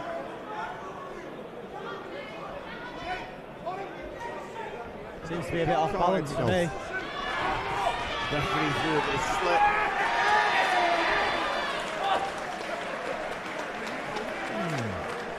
Bit contentious there, Jake. Referee ruled it a slip, but I did see the shot go you through. noticed it, and then it did look a bit buzzed up, to be fair. Yeah, definitely. And then, you know, he's now complaining it slipped. I do think it was a genuine backhand landed by Jamie Divine. Yeah, definitely. If you look at him now, Lee, he's a bit off balance still. Yeah, I know he's moaning, but he sat down on the stool. I don't think he'd want to sit down on the stool if he's protesting. No, definitely Jamie not. just got over to shake hands. Jamie Divine now moves to 11-0 with 4 stoppages. Good stoppage there by Divine. Good performance, always good to get the finish as well. He started going through the shots a little bit, opened up, you know, you could hear Danny Withrow shouting to him all the way through. Good coaching and, you know, a good performance. Yeah, definitely.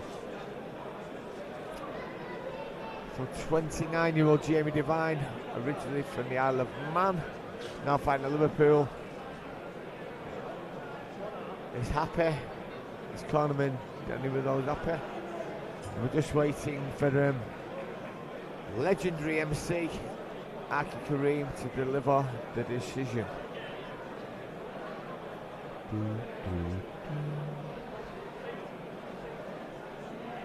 Was that your first commentary, Jake? First one, Lee. You've been brilliant when you come in the third round. Great.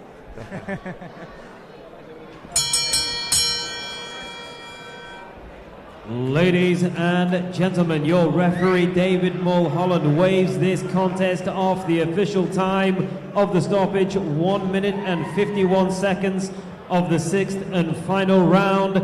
Therefore, your winner by TKO from Liverpool, Jamie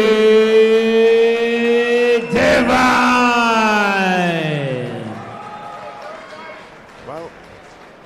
Well done, Jamie Devine. And Reyes still looks a little bit shaken there. That's you know where he is. I definitely think it was the right call. A couple of shots could have been bad. Maybe the referee missed the stoppage initially that you saw.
Our next contest of the evening.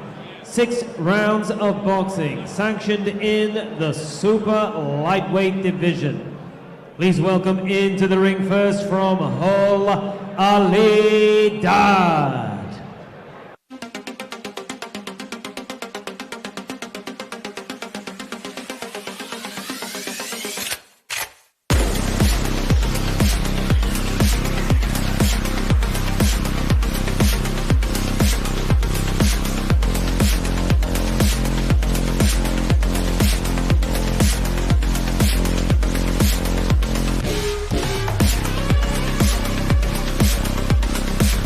And gentlemen, please welcome his opponent from Stretford, Harry the Hatchet Martin.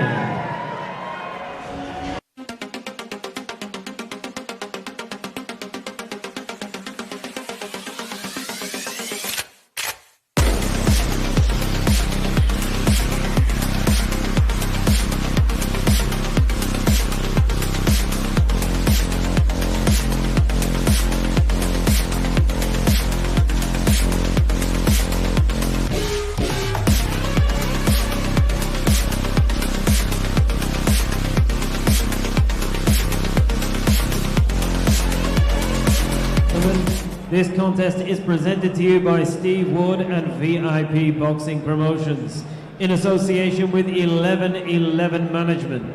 This contest, 6 rounds of boxing, sanctioned in the super lightweight division. Your officials for this contest: timekeeper will be Chris Hancock, your referee is Andy Kremner, and scoring at ringside is Jamie Kirkpatrick. Introducing to you first, fighting out of the blue corner, he wears the black shorts and he weighed in at 10 stone 2 pounds and 8 ounces. He comes to the ring with 8 contests including 7 wins and 1 defeat, and 5 of his 7 wins come by way of knockout. He comes to us from Hull. Please welcome Ali Dad. And his opponent across the ring fights out of the red corner. He wears the grey and orange, and he weighed in at 10 stone 4 pounds and 8 ounces. He comes to the ring unbeaten as a professional with 4 wins against no defeats, and he comes to us from Stretford. Please welcome Harry the Hatchet Martin.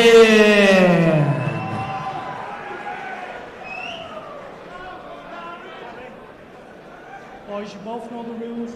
Keep it clean, watch the heads, and obey my commands at all times. Touch gloves and best of luck to you both.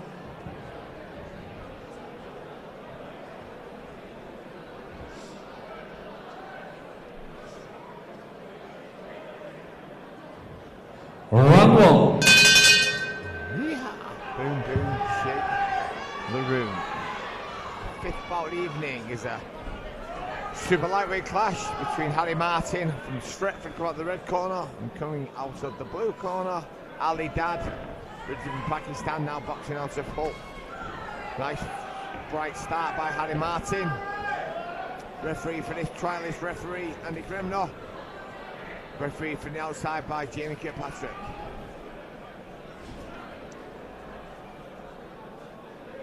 I'd like to see a good backhand landing by Dad there. I'd like to see actually getting a jab out nice and long, keeping him nice and long.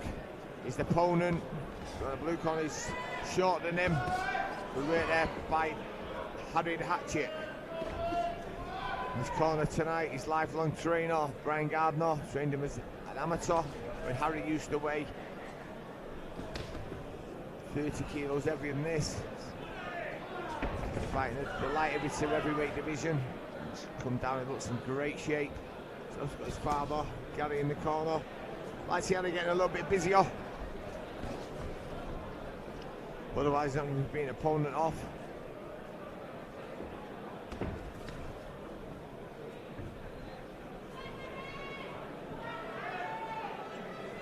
See a little bit busy.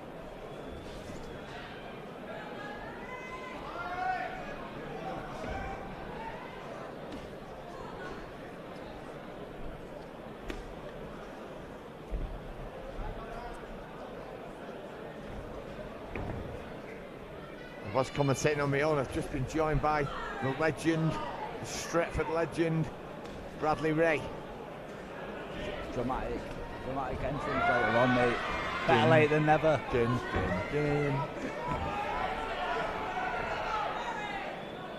So Ali Dad, 7-1. Harry Martin, 4-0. Dad though had his 8 professional outings in Pakistan. He fought 4 debutants. Or 5 debutants, sorry. And he also lost to a boxer over 10 rounds. Good step up this for Harry then. Yeah, Harry needs to keep it long here, Brad. He needs to keep it long. Yeah, he's got nice long arms, good attributes at the weight, so like you say, he needs to take advantage. Nice to keep it busy. Like that, keep it nice and busy and step down on the punches. Step in, step out. Alert, like just like that. Just, you know, pardon the Tommy Cooper catch line, but just like that.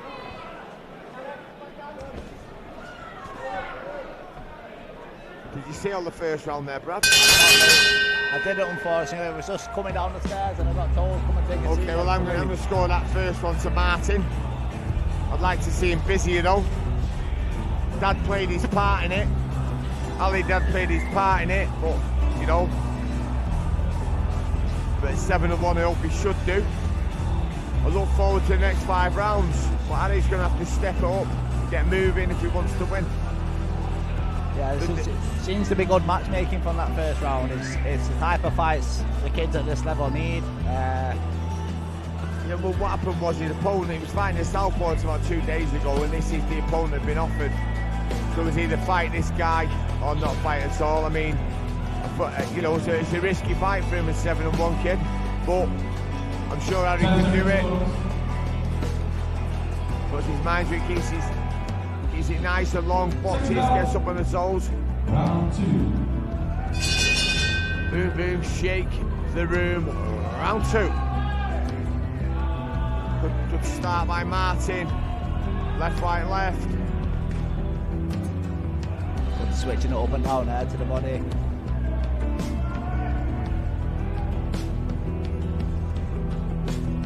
Still got this acoustic music in the background. Sorry about this, old folks. Feel like I'm in the lift. What floor, sir?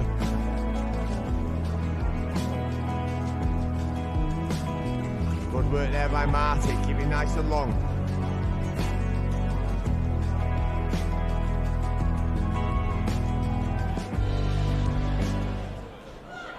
Oh, he stopped. We're on floor 7, Brad. This must be us. Ding, ding. Good shots there by Dad. Just has to watch coming back there, Harry coming back in straight lines when Dad's throwing them kind of attacks. Maybe just a little step off to the angle.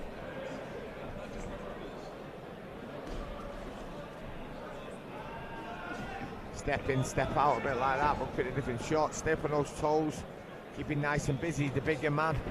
Get in, get out, now get out again. There we go. Good work there by Martin. Someone just threw something into the ring then.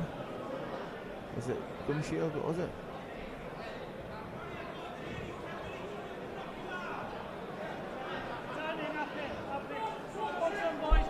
Someone throwing something into the ring. It's all going off.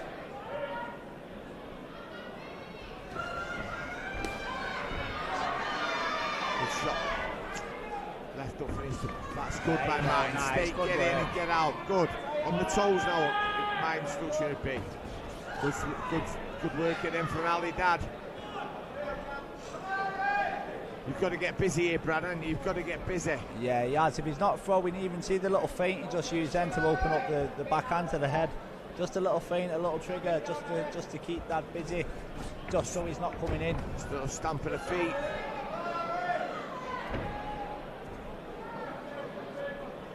Dad's marched up over the right eye there.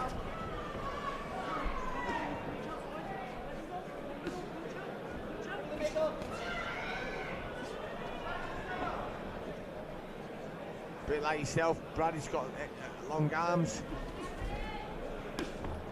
Bit like myself, he don't always use them though, like you're saying there, Lee. Just a little half step back, use that range. Most important shot for me in boxing is that jab. Nice long jab. When you're out next, Brad? Just waiting to get announced now, mate, but we've got a big fight, May 9th, back in Manchester. Big fight, big show, so looking forward to it. How'd you score that round? I'd give it to Martin, mate. I think Dad give it a little bit more of a go, but I think Martin answered back when he had to. I think he did enough to win the round. Yeah, I agree. It was close. I'm still going to give it to Harry. If I was in his corner, I was Brian Gardner. I'd be saying, you know, get up on the toes, get that jab scoring, the single jab, the double jab, the 1-2. Just keep it basic. You know, if we get these basics right, the basic to any good boxer is getting the basics right. Yeah, I agree, mate. You can't afford to be letting the rounds be that close where they can't sway the other way. And I think that a little bit more pressure, a little bit busier, would just nick him the round. Yeah, a little bit more urgency. Yeah. Seconds out. Round 3. Yeehaw. Boom, boom, shake the room. Round 3. Good double jab there by Martin to open the round. Martin with the grey and orange shorts on. Dad with the black shorts on. Referee for this, trialist referee Andy Kremner. Judged from ringside by Jamie Kirkpatrick. Got former European super middleweight champion Bradley Ray sat at the side of me. Who's Bradley Rice? Bradley Wright. I'm light heavyweight as well now, Lee. Come on. Oh, light heavy, sorry, yeah. I'm a big fella. Yeah, that's true, mate. Oh, messed up. Different kid. And also, I've got light heavyweight Bradley Ray sitting next to me. Bradley Ray's on the right-hand side of the super middleweight.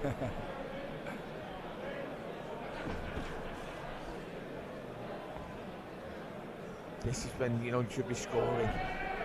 Should be scoring here, both guys. There's quite a long period of time there. Nothing was done, no shots thrown. There's nothing being done. Harry needs to be popping that jab out.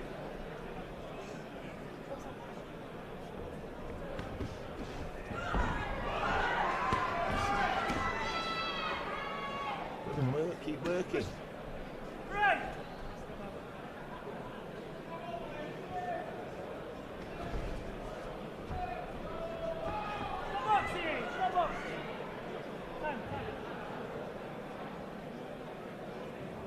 Referee.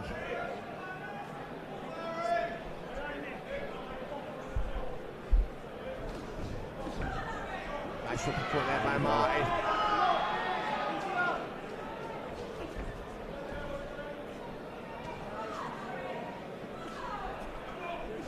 Just like to see Harry Martin go back to a few of them feints before throwing now.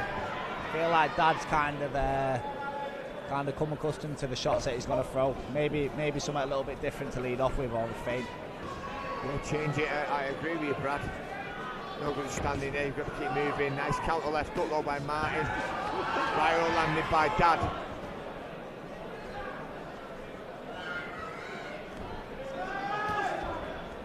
Well put together fight. It was made at the last minute.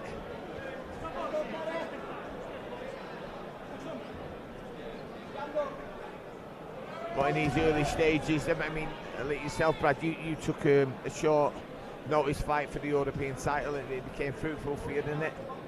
Yeah, look, at this stage, until you're signed by them big promoters, you've just got to stay ready all the time. You never know when your chance is going to come. Like you say, look, this fight was put together late notice, but Harry's obviously prepared for anyone, and he was willing to take what some might see as a risky fight here. So another round in the bank for Martin in my good shots there landing by Dad. Still going to give that to Martin. Yeah, I agree, Brad. I agree. Like I say, competitive fight, but Martin's winning the rounds, and I think it's a fight where Martin will probably learn a lot from this fight. Yeah, I totally agree with you. How's your training going, Brad, in preparation for your fight in May? It's going really well, mate. It's going really well, flat out at the moment. It's tough, mate. It's tough, but this is the life we chose. And yeah, look, can't wait for another big night, May the 9th. We're going to ask you a big question. How's the weight going? Yeah, it's down. I don't really know many boxers ever say it's not. No, it won't. I'll tell you the truth, Lee. It wasn't down over Christmas. It was very much up.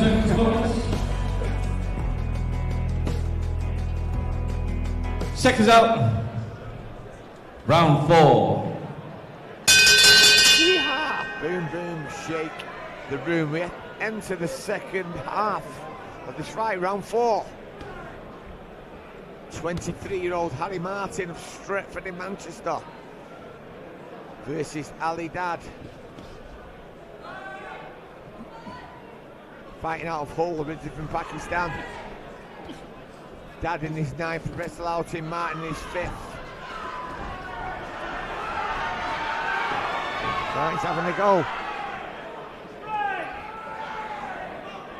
I'm not sure how many 6-rounders Harry's done. He's obviously only 4-0. It's his first. This is his first fight. Yeah. It's a big difference to jump up from the 4 to the 6th round, I think, and it'll be very interesting to see how he kind of navigates the last 2 rounds.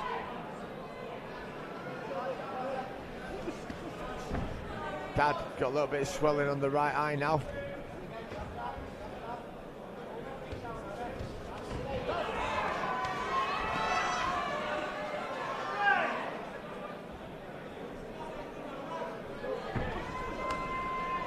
Good shot.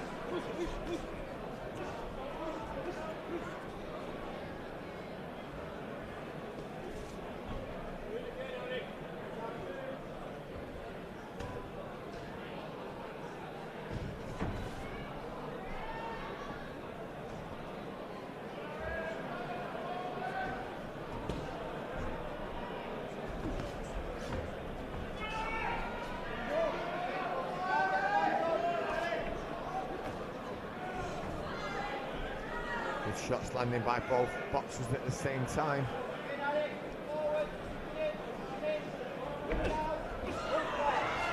Good left up full of Harry, uppercut there by Martin. Yeah, I think Harry should maybe continue to look at targeting the body a little bit. Yeah, he seems a lot bigger than Dad.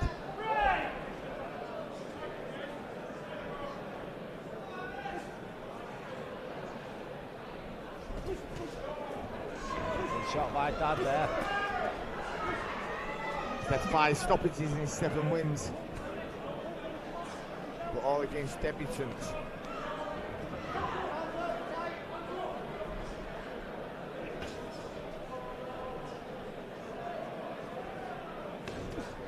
Back on that jab, a little bit busy with that jab from Martin. When he throws it, he lands it. Ali has all fought, as I said earlier, lost the 10 rounder. He lost the 10 rounder to Jawed Hassan for the Pugilistic Syndicate of Tanzania Super Featherweight title. Strap season. I'll just score that round, Brad. Again, another competitive round, but a round for Martin. Dad's definitely doing his part in this fight, but not done enough for me for any of the rounds. Yeah, I agree. I think it was a little bit closer, but I'm still going to edge it to Harry. Obviously, for you guys watching home, you might be different to me and Brad. I think Harry will probably learn more in this fight than he has done in his previous 4. It's like I say, although it's put together late, it's good matchmaking, and I think these types of fights for these prospects coming through, you're going to learn a lot more than some of the other opponents that you can get in. Second up, round 5. Yeah, boom, boom, shake, boom. Yeah, I totally agree with you there, Brad. A few people at home are listening to that. Bradley, Harry Martin's going to learn a lot more out of this fight than the most, the typical journeyman. He still would have been thrown him at this stage of his career. They're there to survive. They're not there to make you look good. They're there to get the money and survive. But Ali Dad's come with a bit of a purpose, really. 7-1. Yeah, he's definitely playing his part in this fight, 100%. I think he caught Martin there. This is the first person that Martin's fought has won more than he's lost. Well, let's see him on his toes a little bit more. With him and Brian are listening to the commentary, I'd like to see him up on the toes. Get in, get out, get a bit more fluid, get him moving about. The shots are landing nicely. But like you say, there's no feints there, Brad.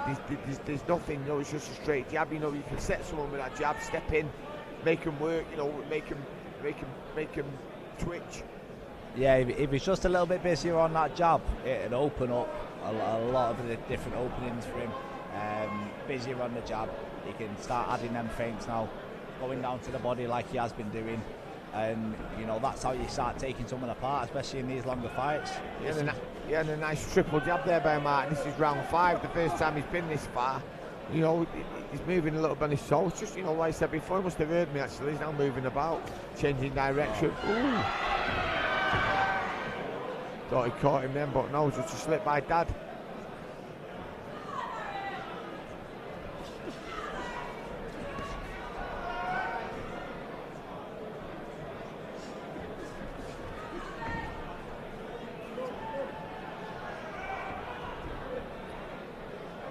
See, just a little feint there by Martin. The hand of Dad dropped and then didn't capitalise on it. He should bank that. As an experienced fighter, he should bank that, and you should come back to that later on in the round or later on in the fight. Nice 1-2 landing in that exchange there by Martin.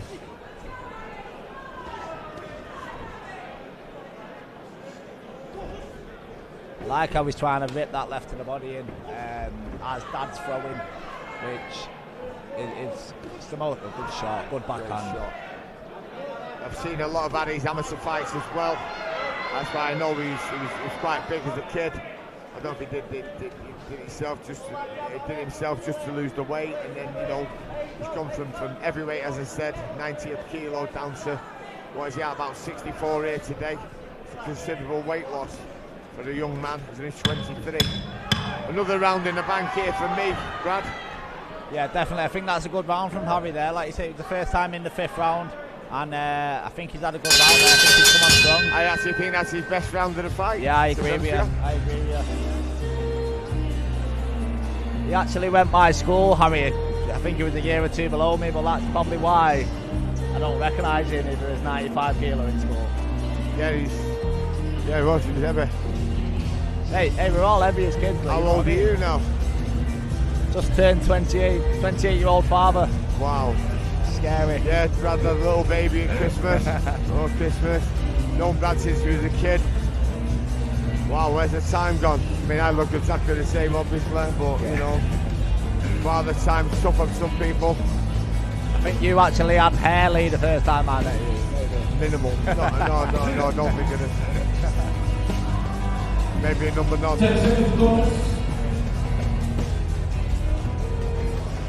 Seconds out for your 6th and final round. Yeehaw. Boom, boom, shake the room. The 6th and final round of this super lightweight clash between Harry Martin of Stretford and Ali Dad of Pakistan. Now fighting out of Hull.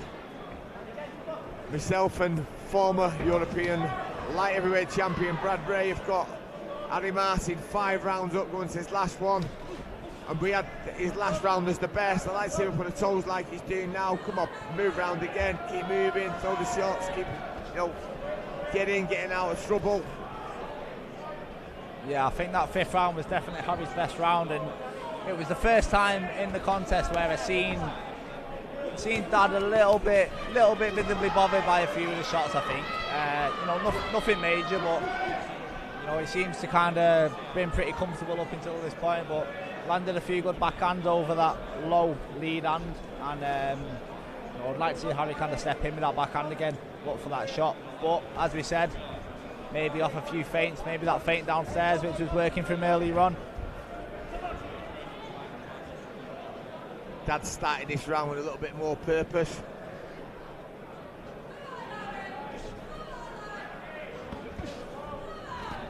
Yeah, if Harry's, you know, going to listen, obviously Harry's going to listen to this thing and he'll hear what we're saying, Brad. A little bit more feinting, a little bit more ring etiquette, a little bit more skill set. All adds on with it, you know. Now it's a professional. Good shot there by Dad. I think Dad knows he needs a knockout. He's certainly landing some bigger shots in this round. Harry could definitely use that into to his advantage though, because looking for them big shots, he's going to be more open, he's going to be more reckless, he's going to take more risks. Just needs to stay nice and relaxed. Throw with Dad, because I think he's getting a little bit wild now. Maybe stay nice and tight, nice and compact. Looks like his nose has gone as well.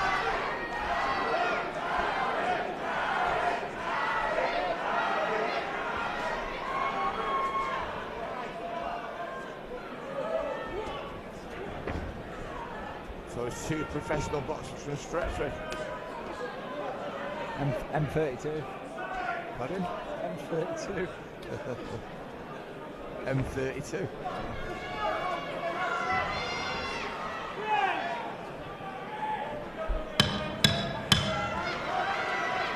We have the last 10. 23-year-old Harry Martin Stretford. Looks like he's going to march on to his 5th professional victory tonight.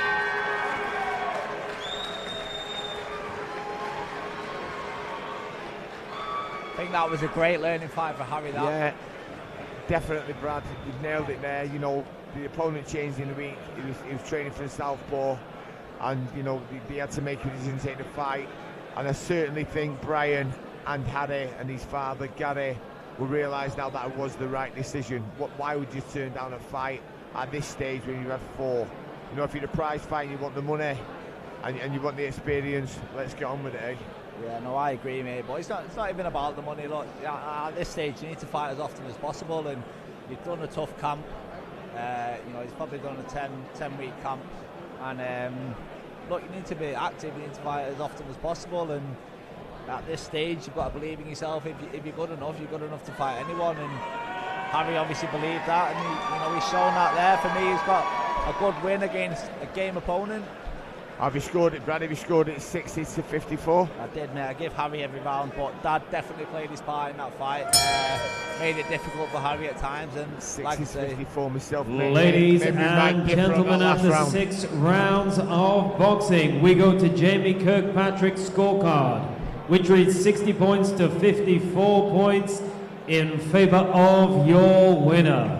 From Stretford, Harry the Hatchet Martin.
Ready for our next contest of the evening. 6 rounds sanction in the welterweight division and a battle of unbeaten fighters. Please welcome into the ring first from Liverpool, Andrew, the Punisher Kekonyogo.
And now, ladies and gentlemen, please welcome his opponent from Blackburn, Thomas Very.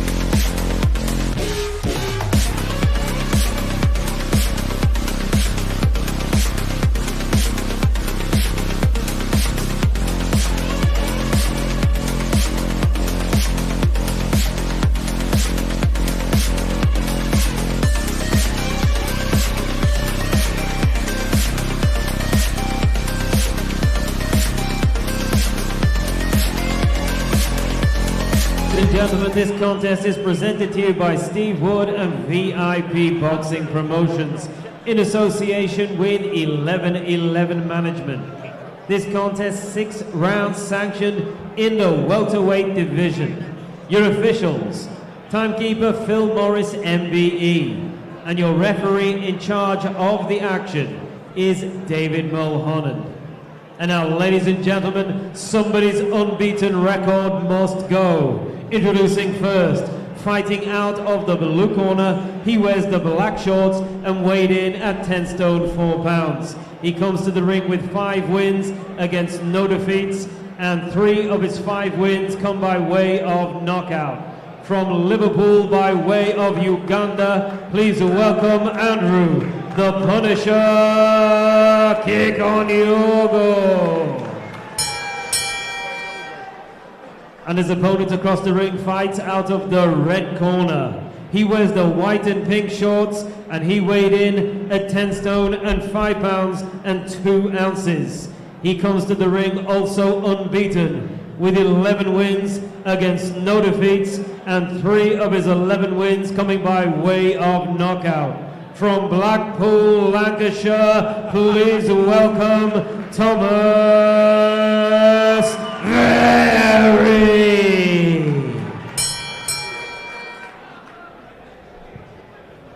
Right, boys, we've got the rules. Watch the heads in close, watch the low blows, protect yourselves at all times. Most of all, obey my commands at all times. Touch gloves.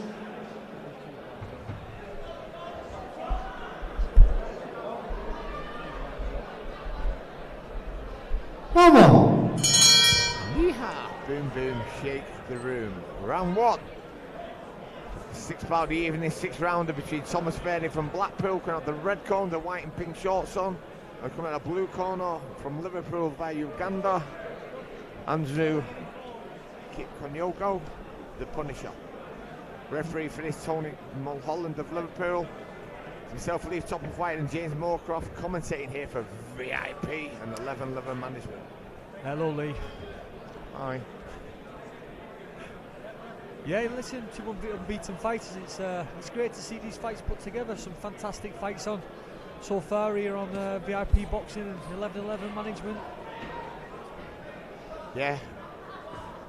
Andrew Kikonyogo, 5-0. Thomas Verdi, 11-0. Multi-titled, multi-decorated junior.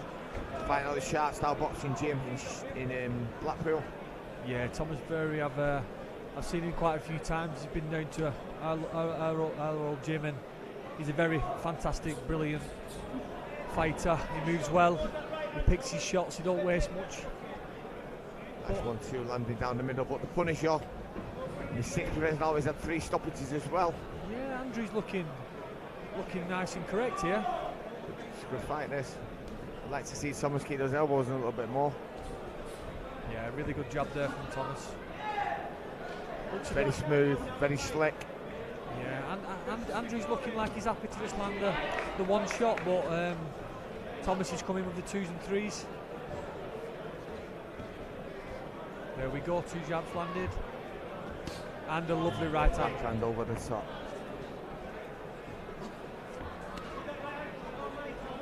You know, Verdi's one of he's only 20 years of age. Oh, lovely movement after the double jab. Very slick. One of the hottest prospects in the country. Yeah, I agree with you there, Lee. Oh, beautiful jab. Well drilled, well schooled. Got a good coach in Andy Abril. He's been with Andy since he was a kid. Yeah, he's got some lovely fighters, Andy, coming out of that Sharp Style Boxing Gym. Likes of Brad Ray. Good bout this though for Very. Yeah, it's Kikonyogo's not come to lose. Probably come over from Uganda, boxed down Liverpool now, and he wants to stamp his feet here, you know. Yeah, I like it how Thomas is looking to set that centre ring, but just pulling back a touch and just letting himself go. It's lovely to see. Great boxing. I was going the first round, James. 1-0 to Thomas Verdi. Okay, 10-9 Verdi. I'm going the same way.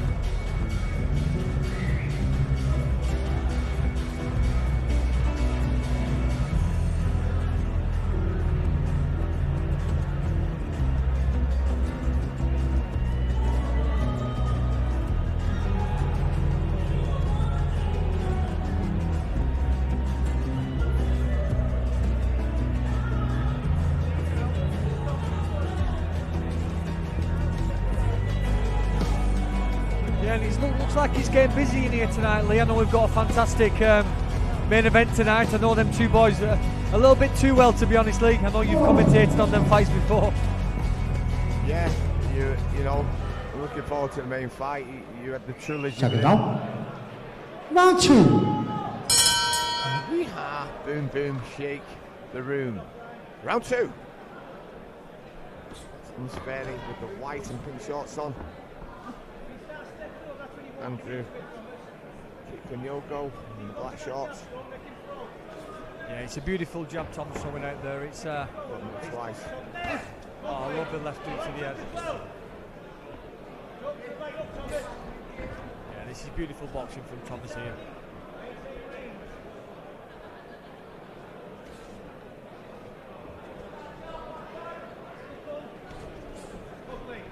Yeah.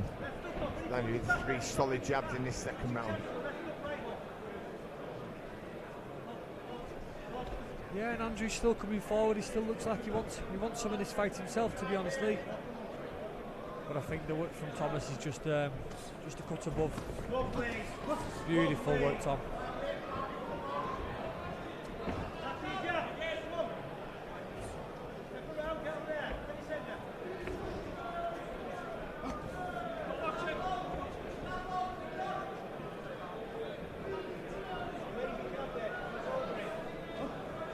The only trouble as a boxer when you got long hair, James, is if you do get hit, yeah, you can see it. It amplifies it. You know, it shows it off more. You know, Well, I was just about to say, Lee, I said, Thomas is doing so well and he's not a hero to place yet. Beautiful jab.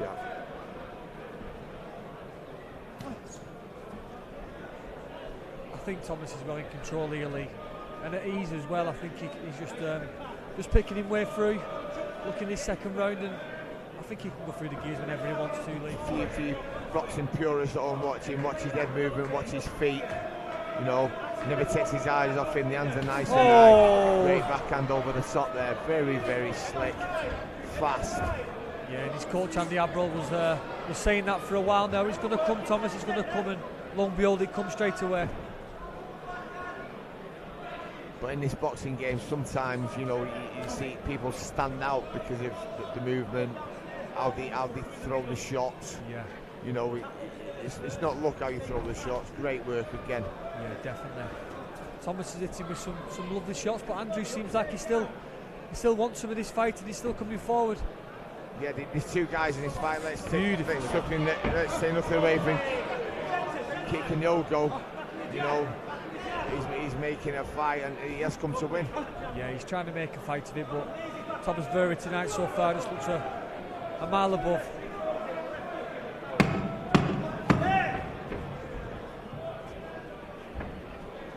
I think that's another lovely second round.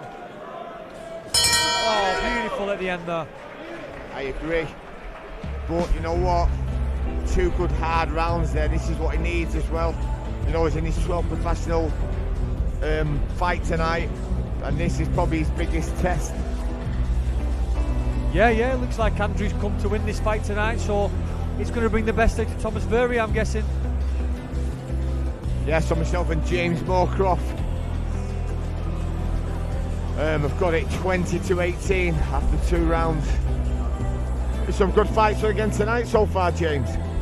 There has, Lee. It's always a great night out, especially at the Reebok Stadium. I've got a love for this place. It always brings out the best in people. I love the venue, and I think Steve Woods and VIP Promotions have put some lovely shows together this year so far.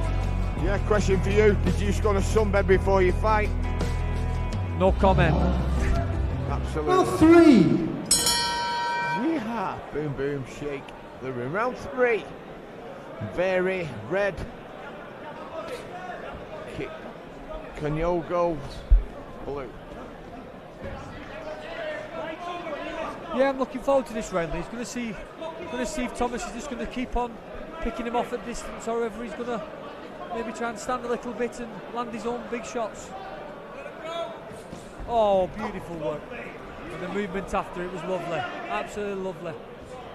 Kikanyoko's trying to walk him down, but it's just too slick. Head movement. Definitely, Lee. I think Great work I again. said it in the last show. I feel like great fighters can get in the range for a shot and do the shot, but the world-class fighters can get into the range to get a shot, land the shot, and get out of the way. And I think that's what Thomas is doing tonight. You've got to remember this man is only 20 years of age. He looks in fantastic shape as well. Multi-decorated junior, as I said earlier. I'm pretty sure he won the European gold and got a bronze in the Worlds, if I'm not mistaken. It's just that half a step back that Thomas is taking, which is just, there we go again, the half a step back. It's absolutely beautiful. It's lovely.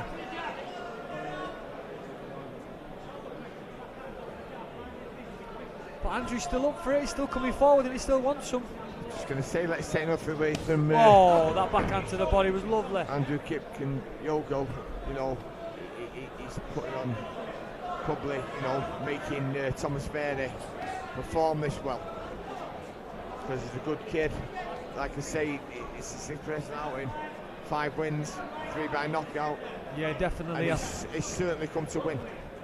I think the better fighters do bring the best out of yourselves, you know, so I think it's really making Thomas's work look good.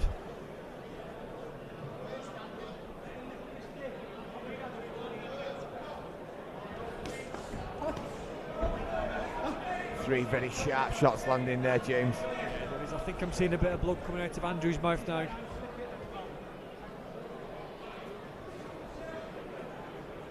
Yeah, it's beautiful. I don't think Thomas has put a foot wrong yet. He's been punched perfect. That jab's a lovely jab. Really stiff jab down the middle. Just deterring Andrew from setting things up and putting things together. Oh.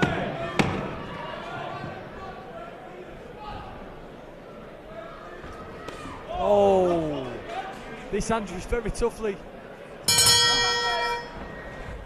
Yeah, he is. That's another round in the bank for Vera. Definitely. But once again, a belting round there, James.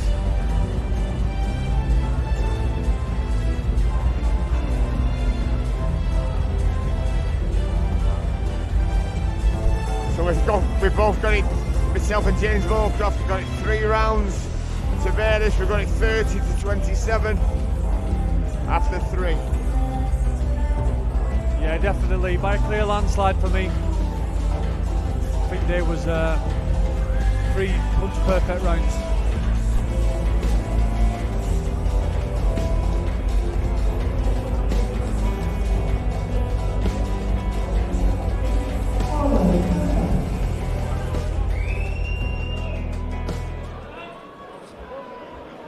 Second up.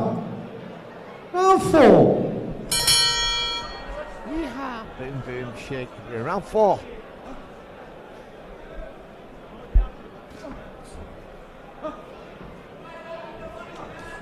Nice bright start there by Andrew Kipk and Yogo. Yeah, it looks like Andrew's come out with this round and he's really trying to put it on Thomas here, but Thomas is just keeping him at range, moving well. And back straight on the jab. Oh, it's good to watch. It is, it really is good. The hit and not move, hit and not the hit.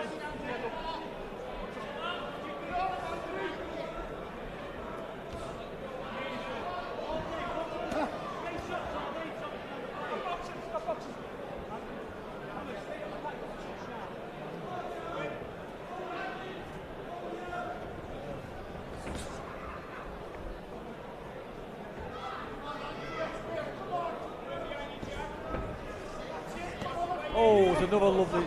That was like a jab turned into a backhand. Really, he'd come right from his feet. That.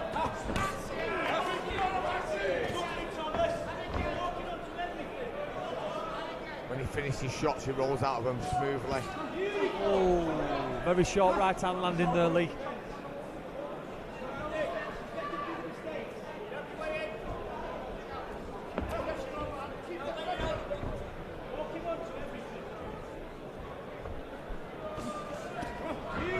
Good work.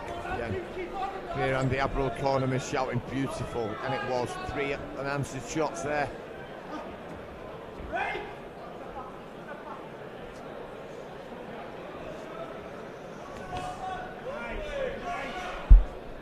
Yeah, but like I said, Lee, not taking anything away from Andrew tonight. He's really he's really coming for it, and he's non-stop.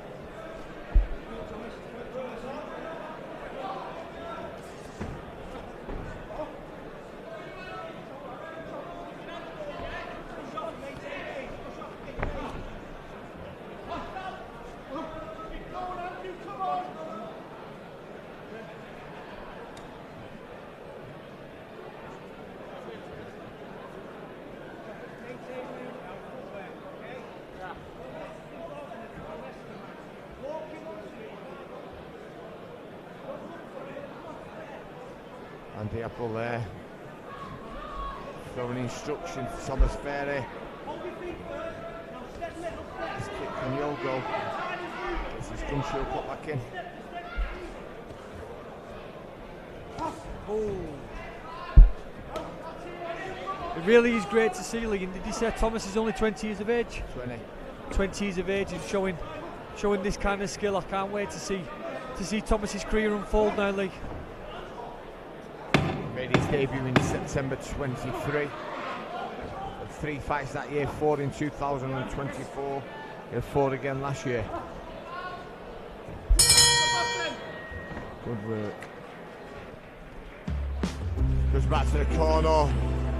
The conditioning looks good. He's not breathing heavy. Saying that look into the corner. Kick and Yogo, his conditioning looks good too. It's just about skill levels, I think, James. Yeah, I just think Thomas Ferry's looks unreal, and it looks effortless while he's doing it, Lee. Just all natural, not forcing nothing. And like you said, listening to his corner and the Abril. Yeah, you know, you've been in the game yourself, James, so have I. It's about what you're blessed with. Sometimes you can't train for the stuff that some of these kids have got. You know what I mean? We can go for it, we can train hard, we can train as hard as we want, but sometimes you haven't got what the top class people have got. Would you agree with that, James? I very much do, Lee, I very much do. And it's not my fault, your fault, and Round 5. It's just what you're given. Yeehaw, boom, boom, shake the room. Round 5. Thomas Ferry, myself and James Moorcroft singing his praises here. You know, I don't want to, take it away from his opponent, because he's giving it a good go here, and it's not over yet. It can only be one punch. We're just talking on skill levels. Oh, he's following his work up. Great left hook landed there. Andy's handled this very well. It looked like he'd really gone there, Lee. And some quality shots going in again. The ref's having a look. Oh, I think he's going to step in, and he has. That's a fantastic stoppage, Lee. Can Yogo complaining, but you know what? He took some big shots in there. Not only that, some quality shots too. I understand his dismay getting stopped, but we just watched someone class there finish someone off. Yeah, I think people need to really keep an eye out on Thomas Ferry now, because I think he's going for that division now. Is that 13-0, did you say, Lee, now? 12-0. That's 12-0. 4 stoppages. I think he's coming. I think he's ready. And 20 years of age. You've got to feel a little bit sorry for his opponent there. He got caught with a great backhand, and then Ferry jumped right on it. He jumped right on it. Look, he was in fantastic shape. A great clinical finish. Yeah, I think it was only going one way, Lee. His legs went, Andrew, and fair play to Thomas. He followed it up, and he kept on going. And the Abril was shouting in the corner, "Keep going, get on him." And he did what he had to do. But on his toughest fight of the career, I think he made it look the easiest fight of his career, Lee. Yeah. Kip Yogo.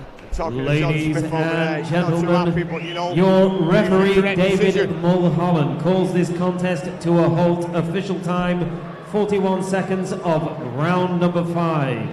Therefore, your winner by TKO from Blackpool, Thomas Ferry.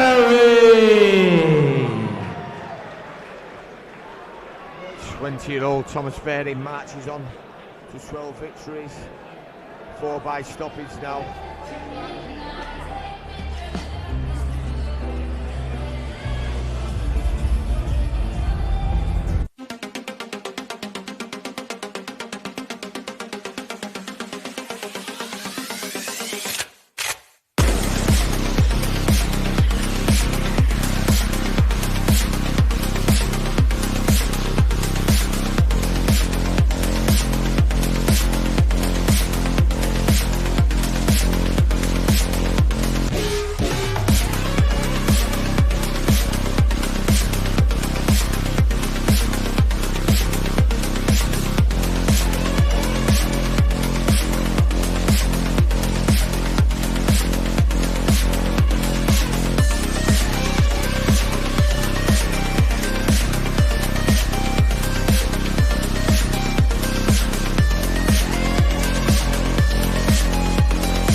In the super bantamweight division. Please welcome into the ring first from Liverpool, the Battalion Stallion, Ricky Starkey.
And now, ladies and gentlemen, please welcome his opponent from Wrexham, Corey Jacko Jones.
This contest is presented to you by Steve Wood and VIP Boxing Promotions in association with 1111 Management. This contest, 4 rounds of boxing sanctioned in the Super Bantamweight division. And your officials, Your timekeeper will be Phil Morris, MBE. Your referee is Andy Kremner, and scoring the contest is David Mulholland. Introducing to you first, fighting out of the blue corner, he wears the black, green and silver shorts. He weighed in at 8 stone 13 pounds and comes to the ring with 40 professional contests to his name. He comes to us from Liverpool. Please welcome Ricky, the Battalion Stallion Starkey. And his opponent across the ring fights out of the red corner. He wears the white, black and gold, and he weighed in at 8 stone 11 pounds and 6 ounces.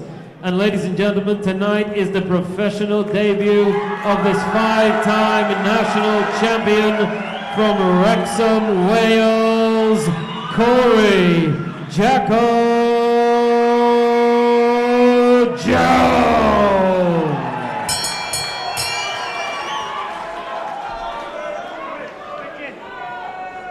Boys, you both know the rules. Keep it clean, watch them heads, and obey my commands at all time. Touch gloves, and the best of luck to you both.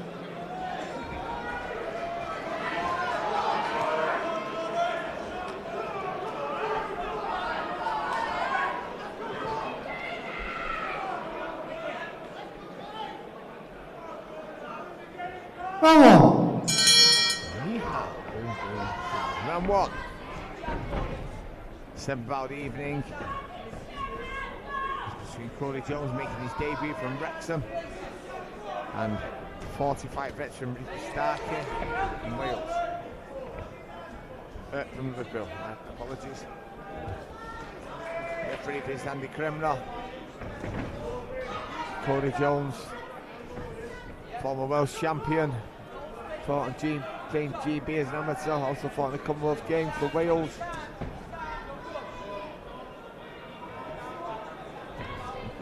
Starkey, busy journeyman, known as the Battalion Stallion. Nice shot, body and head there from Jones, 21-year-old.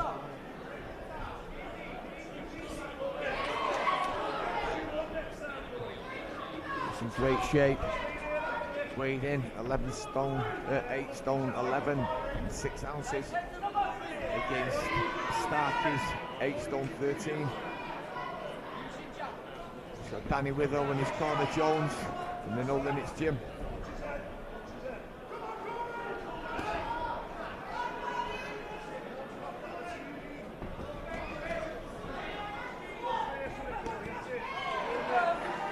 Good body shots by Jones.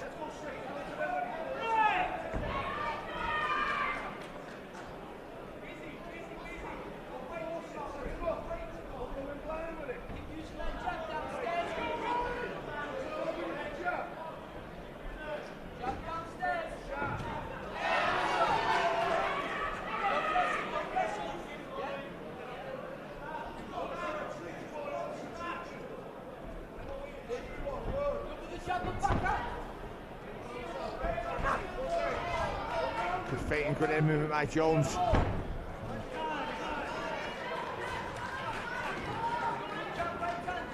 think that's quite in the rules.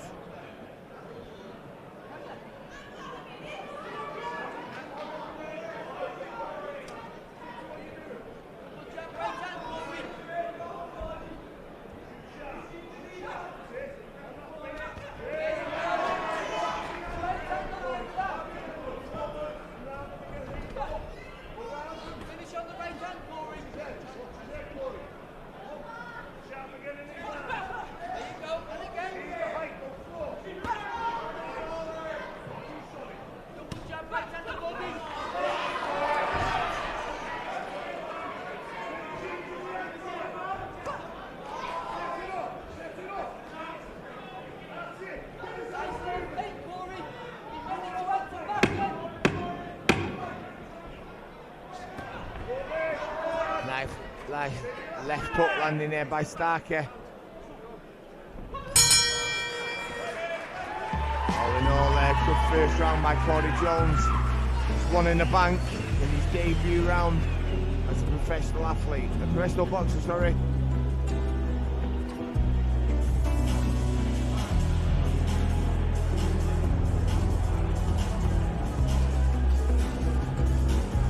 Tom Cavano giving the battalion style as instruction in the corner.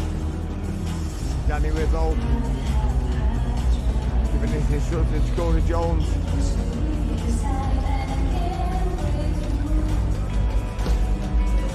I'd like to see him settle down just a little bit. You know, he's got extra experience from his days in the amateurs. Team GB in both games. Ricky Starkey with 2 wins and 36 defeats. Check it out. Round 2. Yeah. Boom, boom, shake the room. Round 2.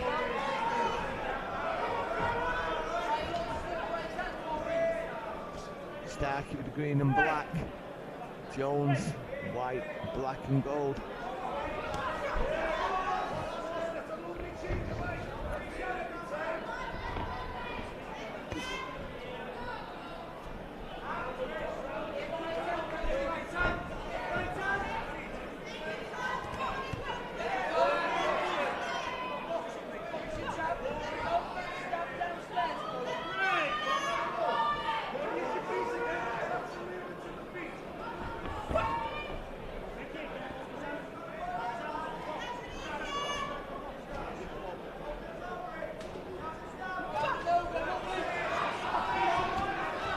Nice shot landed by Starkey.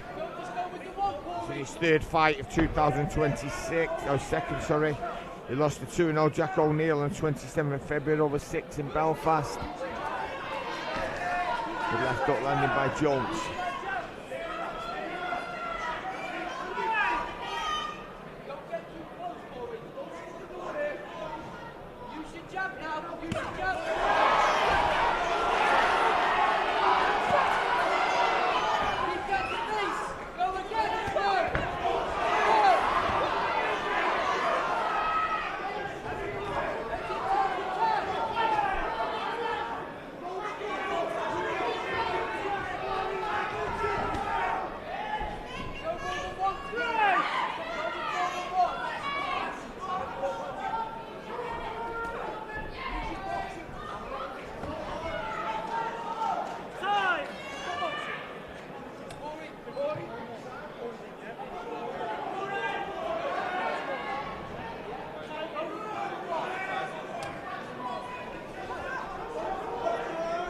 Starkey receiving a stern warning off Kremno, referee Kremno.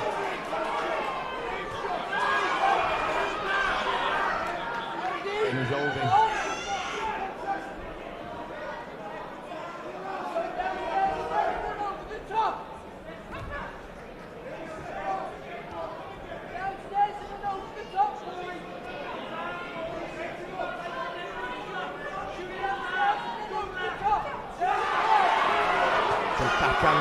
Jones over the top. Starkey holding again. Referee Kremlin taking a point off. He has been warned multiple times.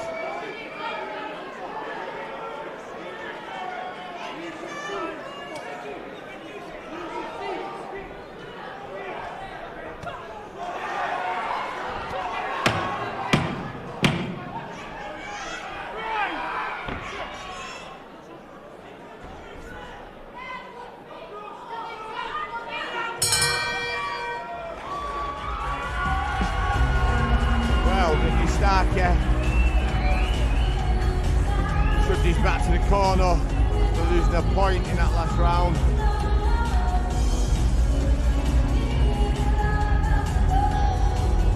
So,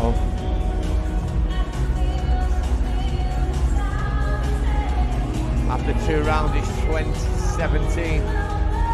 For losing a point into round 3.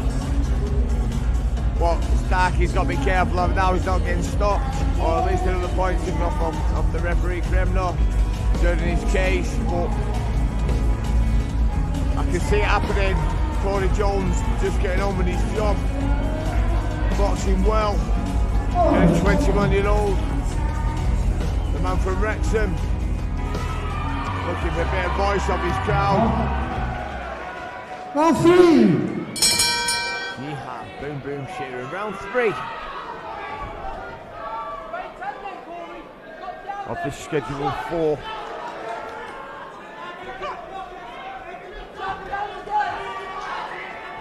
Wrexham's Corey Jones looks sharp. The shots there, between body and head.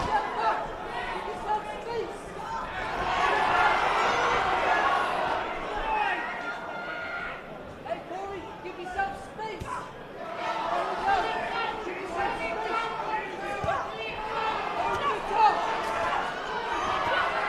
Good work again by Jones. Starkey holds. Step and push. Now push. There you go. You should have shot them. Just give himself that little bit of room. Jones gets in, gets out. I think it'd work better.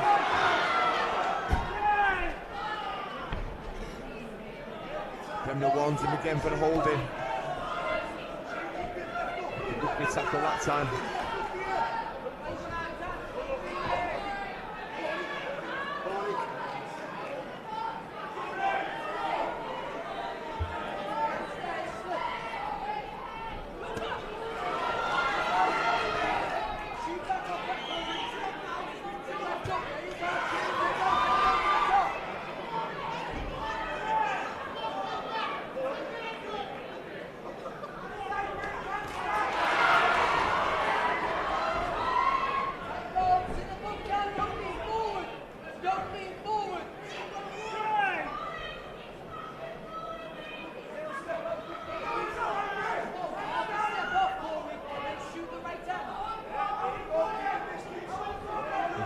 Having a little bit go back. Strapped in Jones's corner. Great double jab there by Corey Jones of Wales.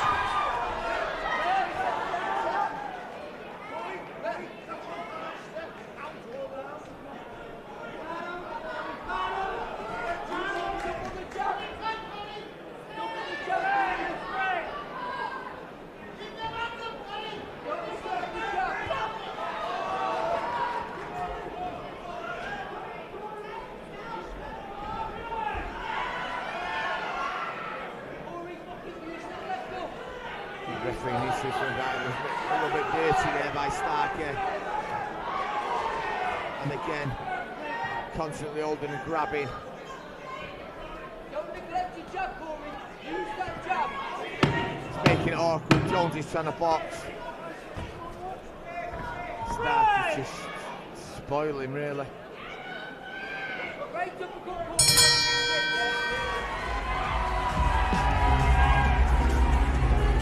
A little bit hard, Jones, to show us what he's got here, because Ricky Starkey making it more and more difficult as he's getting tired and more fatigued. He's now holding a little bit more, trying some spoiling tactics. Getting to the last round. It's 30-26 with Starkey losing a point for holding. I like to see the referee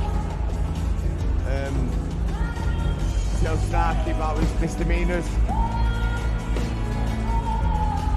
Let's take nothing away from Jones. It's a professional debut to his stride. He's tried hard to get going. And Ricky Starkey, the survivor, the Italian stallion. For the fourth and the final round. Boom, boom, shake around the fourth and final round.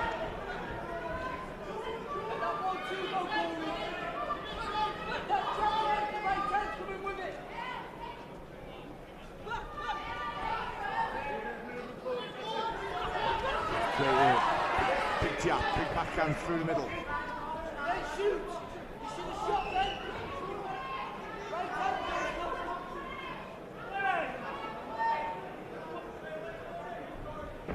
Left hook should have went there, Corey. Flick your jab, and then you shoot.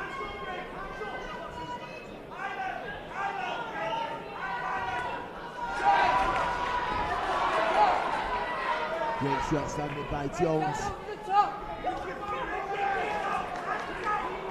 The body back up to the head.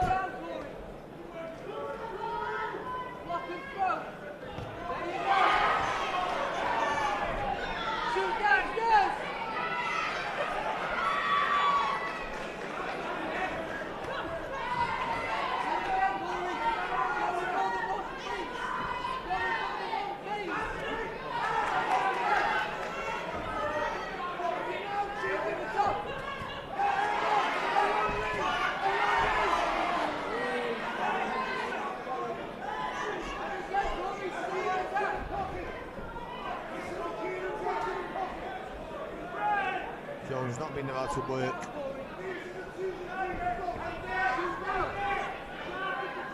Stark is just spoiling Jones's work rate now. Terminator again coming in. Oh, he's just getting another point off for holding again. Oh, he's getting a warning. Yeah, another point, rightly so. He's been spoiling Cody Jones's work. Any more? It's a shame really, because you know Cody's not been allowed to show us his full potential. He's spoiling his tactics. Ricky Starkey can be a comfortable win. And it's 40 to 34.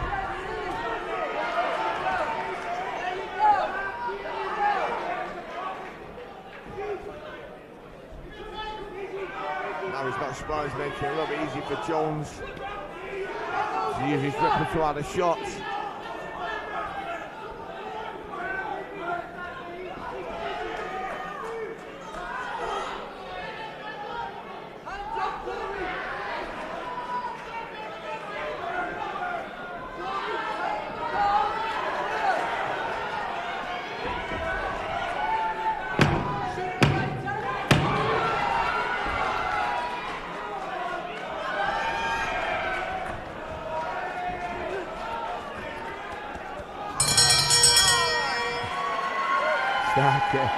Finish on a little bit.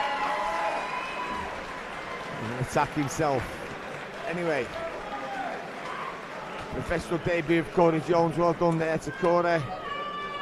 He's going to seal that by 40 to 34 points. Well done there to Cody Jones and his team with Danny Willow giving instruction. Mason Cartwright in there as well. Waiting for the MC Aki Kareem to jump in and deliver the decision.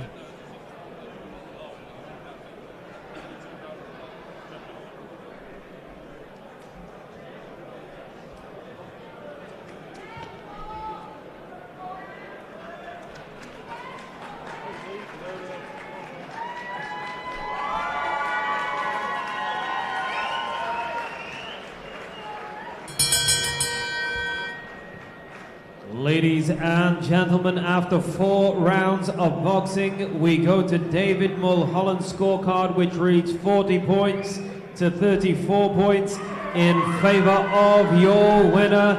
And now 1-0 as a professional from Wrexham, Corey Jacko Jones.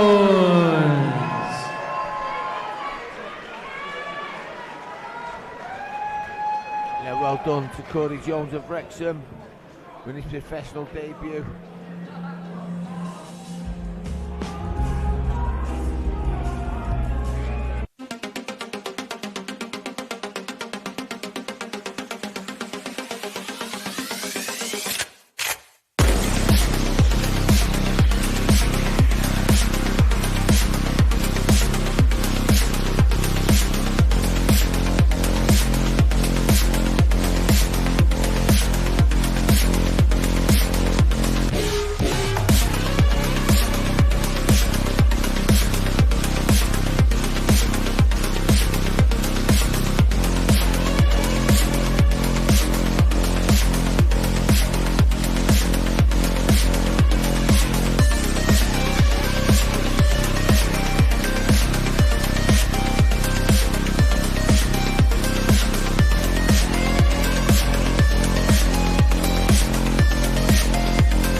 next contest of the evening, 4 rounds sanctioned in the lightweight division.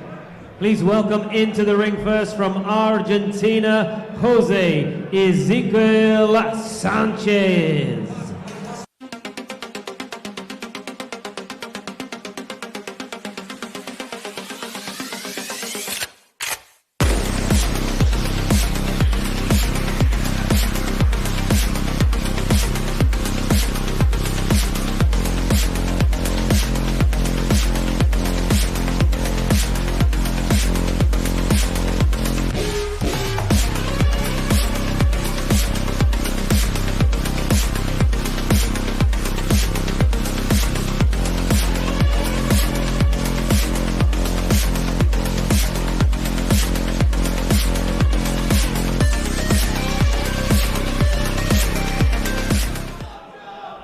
And now, ladies and gentlemen, please welcome his opponent from Manchester, Super Joe McGuinness.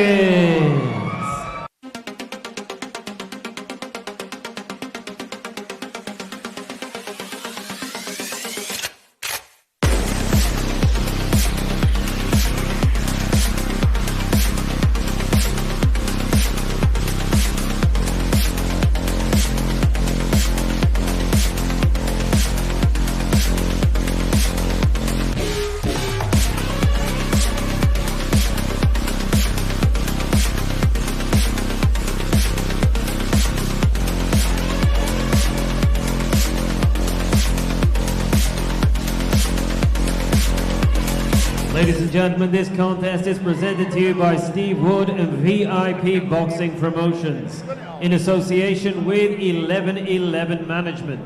This contest, 4 rounds sanctioned in the lightweight division. And your officials, your timekeeper will be Chris Hancock, your referee is Andy Kremner, and scoring at ringside is Jamie Kirkpatrick. Introducing to you first, fighting out of the blue corner, he wears the blue, white and black shorts. He weighed in at 9 stone, 9 pounds and 4 ounces and comes to the ring with 26 professional contests to his name. He comes to us from Santa Fe, Argentina, Jose Ezequiel Sanchez. And his opponent across the ring fights out of the red corner. He wears the black and red shorts and he weighed in at 9 stone, 8 pounds and 8 ounces. He comes to the ring unbeaten as a professional with 2 wins against no defeats. And he comes to us from Wythenshawe, Manchester. Please welcome Super Joe McGuinness.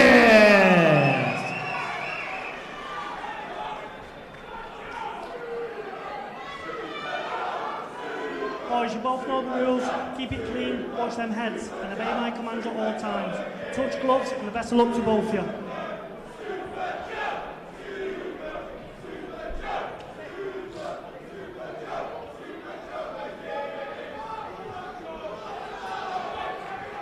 Round 1. Yeehaw. Boom, boom, shake.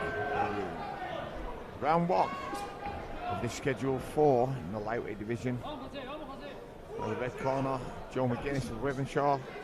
And coming out of the blue corner, Jose Ezequiel Sanchez of Argentina coming out of the blue. Referee for this, trialist referee, Andy Kremner. Judged at ringside by Jamie Kirkpatrick.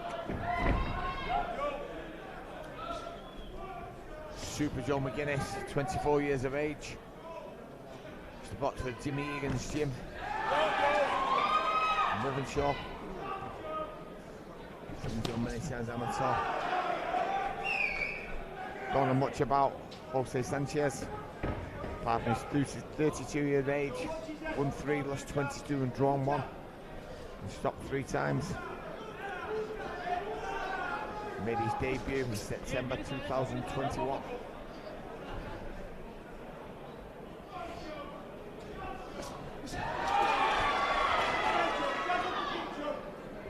His last fight, he drew in Argentina on 6 rounds against 1811 Miguel German Acosta back in Argentina.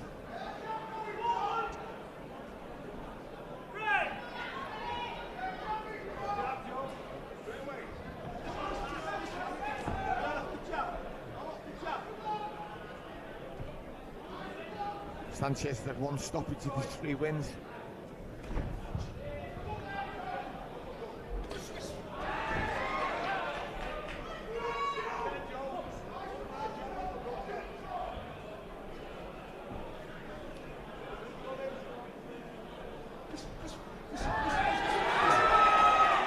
Good jab there by McGuinness.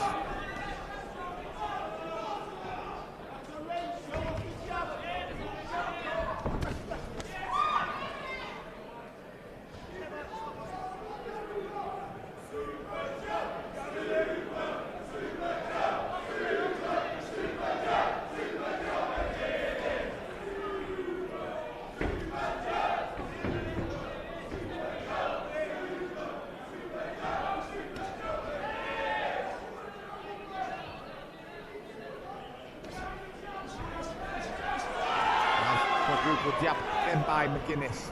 Second time he's thrown that with devastating effect.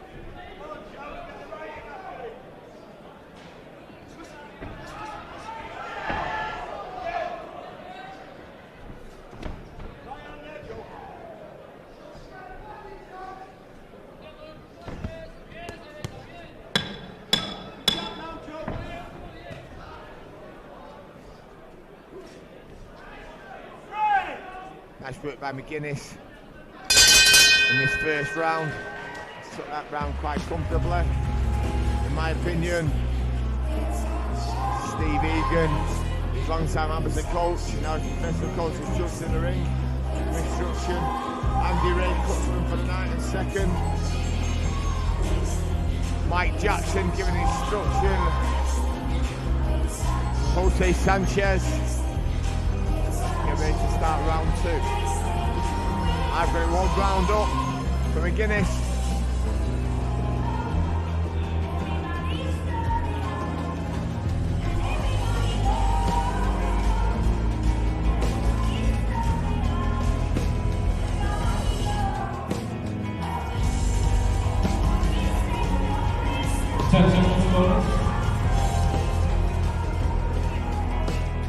Second out. Round 2.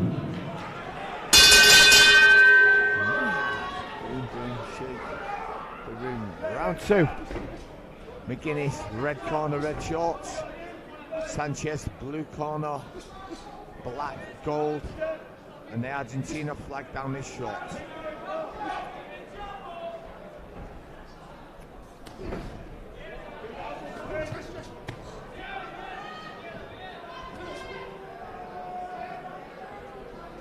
John McGuinness had an extensive amateur record.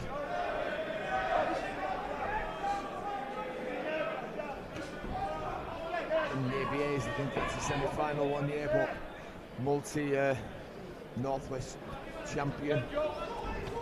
Being a junior, youth and senior.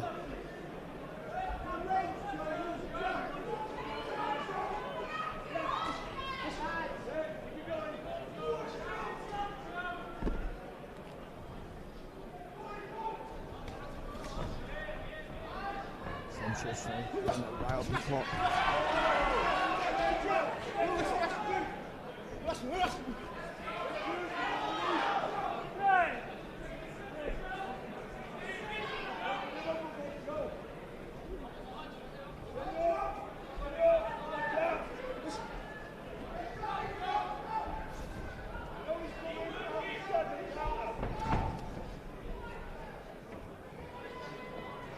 I'd like to see McGuinness getting that jab going again like he did in the first round.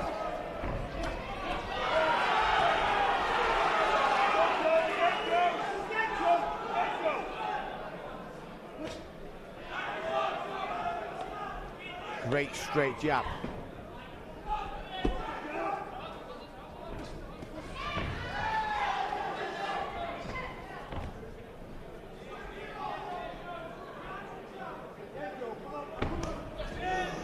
Right hand landed on the cheek there of Sanchez. On the cheek of McGuinness, sorry, off Sanchez. And again, he's landed that twice now.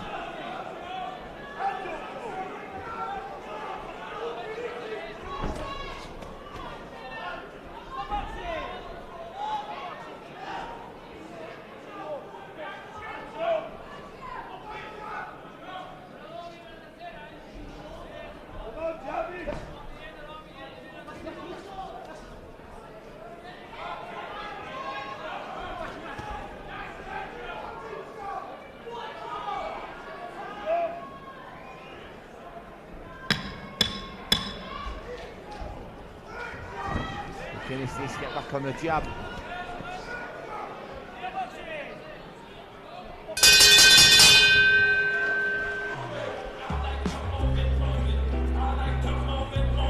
I'm going to give the round to McGuinness again, just about. Thought it was rather close. So after 2 rounds, it's 2018, said Joe McGuinness at Woodenshaw.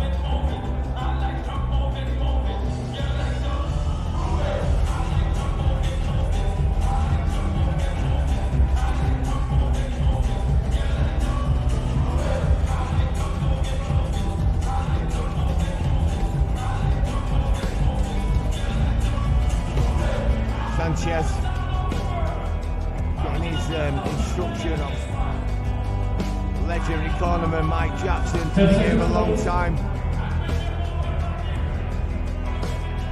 A bit of a flat around there from McGuinness. I don't know how you guys scored at home. I did give it to him, but very close. And Sanchez had a far better second round than first round. Boom, boom, shake. They're in round 3.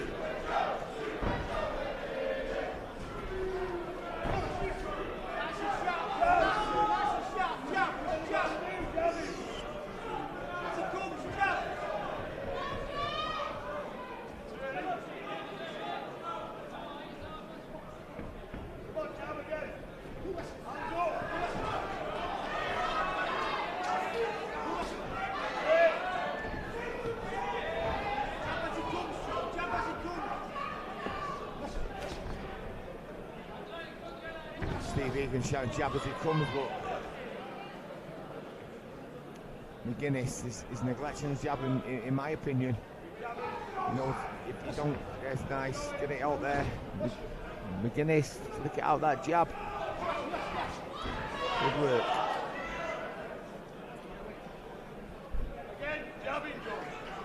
Again, Steve McGuinness shouts jab. McGuinness throws it out. Should be more though. That jab, keep throwing it out. A great deterrent, the jab. Great attacking shot. Also a great defensive shot. Someone walks onto it, scores better. But then moving onto it produces more power. He looks body up to head, the crowd shout and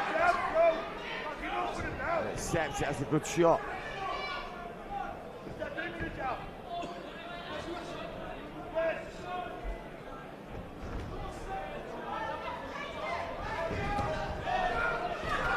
Sanchez loading up.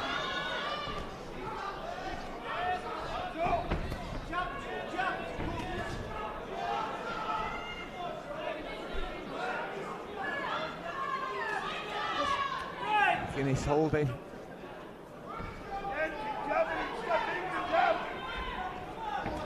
Trainer Steve Egan shouting that jab. I agree with him totally. He's throwing more punches.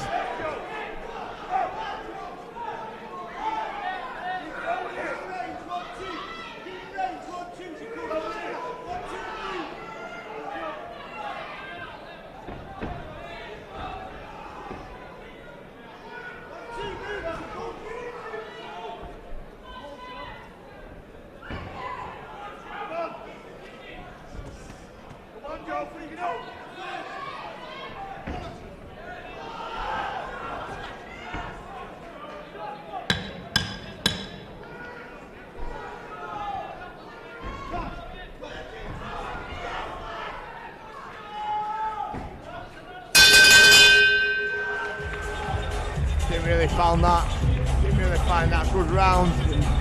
But a little bit of scoring that I did, I think, you know, but I'm going to give that McGuinness again.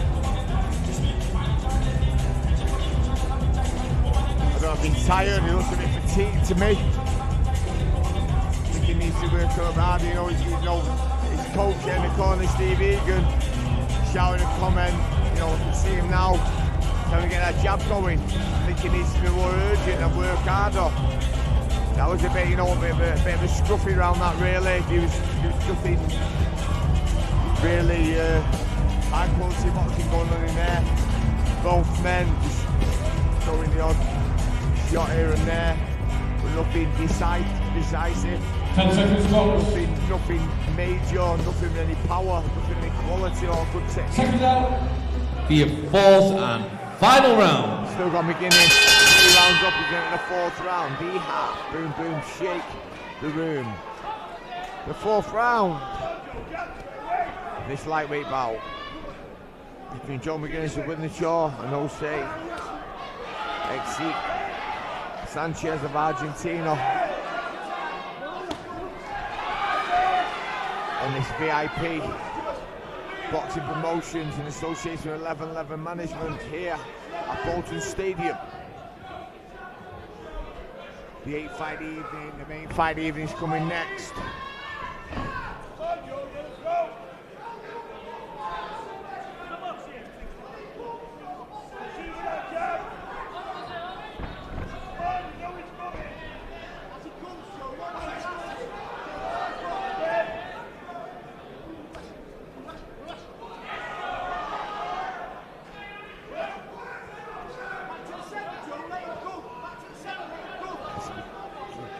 McGuinness to keep him off and get back on that long jab. He's got longer arms than Sanchez. I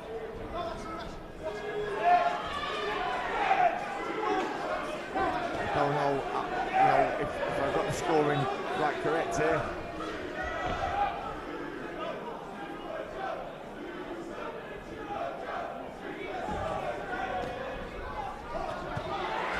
Good shots landing there by McGuinness. Straight right hand followed by the left hook.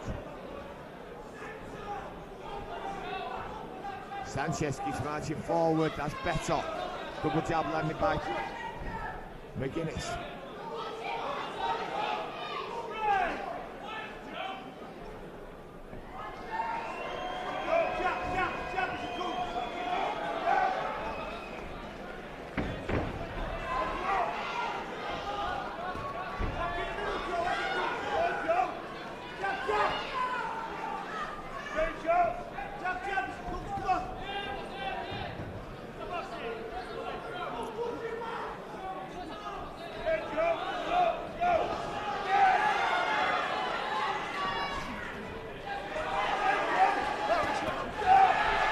Great shots landed. Just getting Smothers work a little bit too close. But that's keeping on the full extension. Sanchez missing with a massive uppercut there.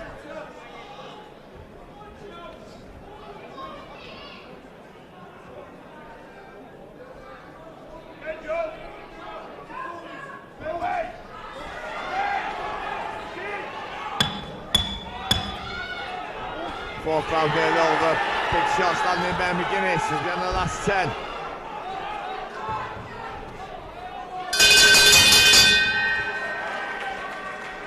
Well, I don't know how you guys have scored at home. I'm going to give it 40-36 to McGuinness, although Sanchez is both around his hand in the air. I don't think for 1 second he's won. Maybe it's just getting through the rounds. Doesn't look at all taxed. Taking his praise off Mike Jackson. Just waiting for the decision. The referee in there was trialist ref Andy Kremner. Just waiting for the decision of Jamie Kirkpatrick to be delivered by Aki Kareem. Just before we get a decision.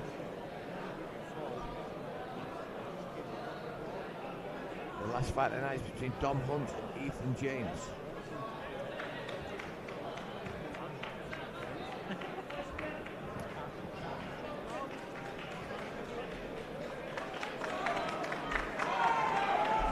Ladies and gentlemen, after 4 rounds of boxing, we go to Jamie Kirkpatrick's scorecard, which reads 40 points to 36 points in favor of your winner. From Wythenshawe Super, Joe McGuinness.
James.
Ladies and gentlemen, please welcome his opponent from Wakefield, Dom Hurricane Hunt.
This contest is presented to you by Steve Wood and VIP Boxing Promotions in association with 1111 Management.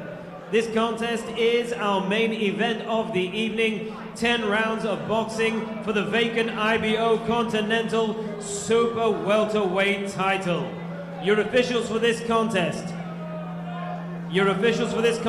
supervisors at ringside are Matt Harris and Ian Metcalf.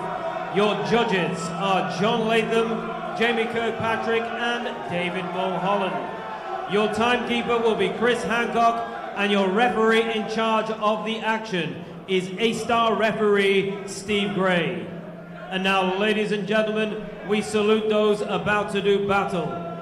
Our boxers are ready for action, and our viewers live and exclusive on VIP Boxing Promotions YouTube channel are ready for action. Let me ask you, Bolton, are you ready for action?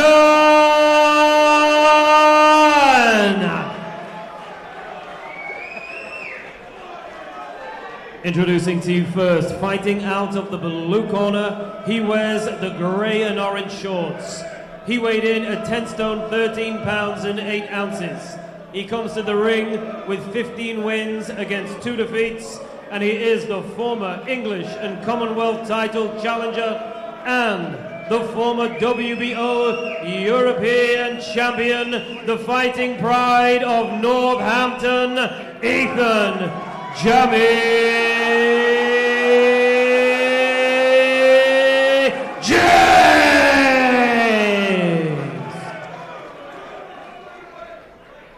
And his opponent across the ring fights out of the red corner. He wears the blue and gold shorts and he weighed in at 10 stone 13 pounds and 6 ounces. He comes to the ring with 17 wins against 1 defeat, with 2 draws and 3 wins coming by way of knockout. Presenting the former Central Area champion and the fighting pride of Wakefield, Yorkshire, please welcome Dom Hurricane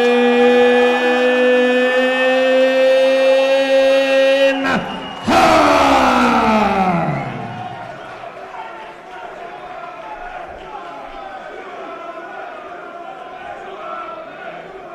Okay, boys, if I call a break, I expect you to take 1 step back. Don't deliberately throw punches to the back of the head. Protect yourselves at all times. Touch gloves, lads. Good luck.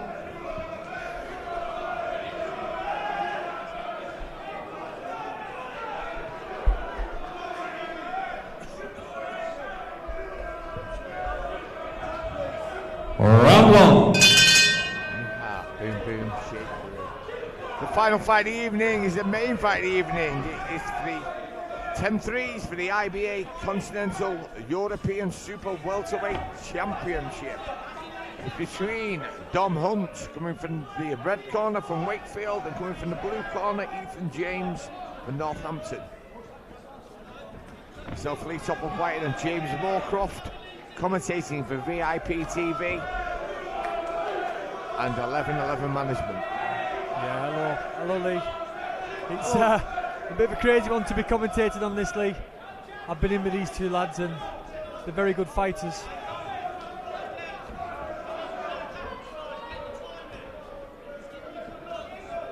How do you see it going then, James?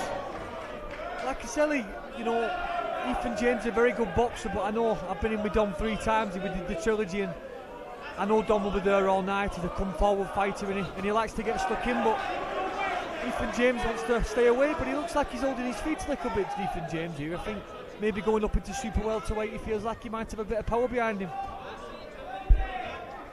You have not seen Eithan James before, Mr. Moorcroft, but he's not got no stoppages on his record. And Dom Hunt's got 17 wins with 3 stoppages. Yeah, I know he's lost 2 fights, Ethan. He lost to Owen Cooper and the guy who beat Owen Cooper last week, I forgot his name.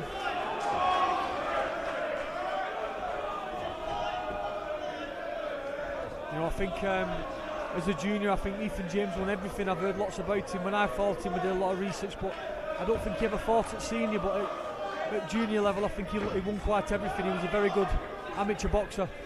Constantine Ersin, he got beat off. That's exactly who it is, Lee. Who looks to be a very, very good fighter. So I don't think there's any shame in getting beat by him.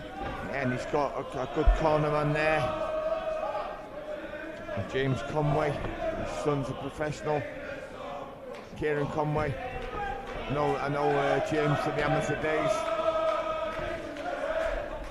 Yeah, I think this is the way I thought it'd start off, Lee. I think Eithan James is on his toes, popping that jab out, and Dom has to cut the distance.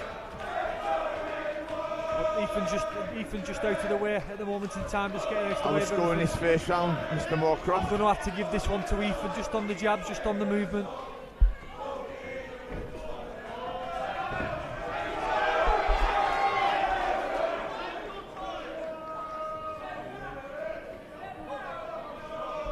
How are you scoring it, Lee?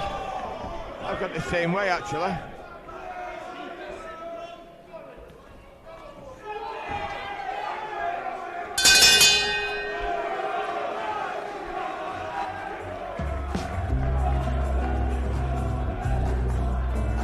Not to take it away from Dom, you know, with this how we're seeing it, James. You know, it wasn't much in it. You went for Eithan James. I also was going for him anyway. Nothing to do with what you said. You didn't sway me anyway. That was my own choice. I was going to go that way anyway. In the end of the second round, I'll go first. You go second. Alright, so after the first round we got Eithan James 10-9 up. Not much of a round either. There wasn't any power in the shots. They were feeling each other out. They've got another 9 rounds to go. Yeah, I said it to Wayne yesterday when he interviewed both lads. It's who gets the game plan off first. And I feel like Eithan might just be getting his game plan off earlier. But let's see what Dom can come back with in the second round. Round 2. Boom, boom, shake the room. Round 2, second of 10. James out the blue corner with the grey and orange shorts with the white stars. Hunt coming out the red corner, the blue shorts and with yellow. Referee for this, A-star referee and legendary referee Steve Gray of nearby Fleetwood. We have 3 judges for this.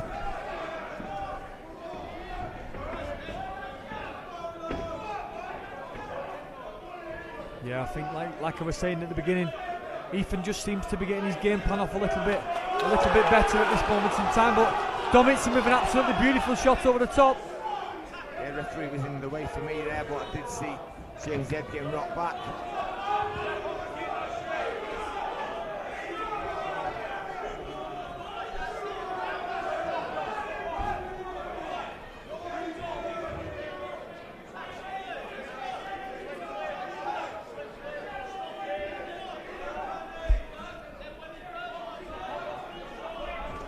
We're still in this area, both trying to work each other out, just seeing what they're dealing with.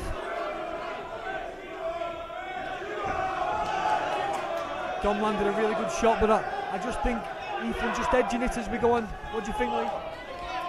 Yeah, I think Eithan James' jab is controlling it, and Dom, his head is just landing where his jab is. I think he overreaches a little bit that front foot. He drops his head down a little bit, straight onto the jab, and backhand landing by James as well there. Yeah, and like I said, personally I know how tough Dom is, and he's very tough, but I don't know, I'd just like to see him maybe just go in a bit of a second phase attack, but he's tough because Ethan's very good on his feet, and he's in and he's out, and he's a big long lad. Great jab landing again by James.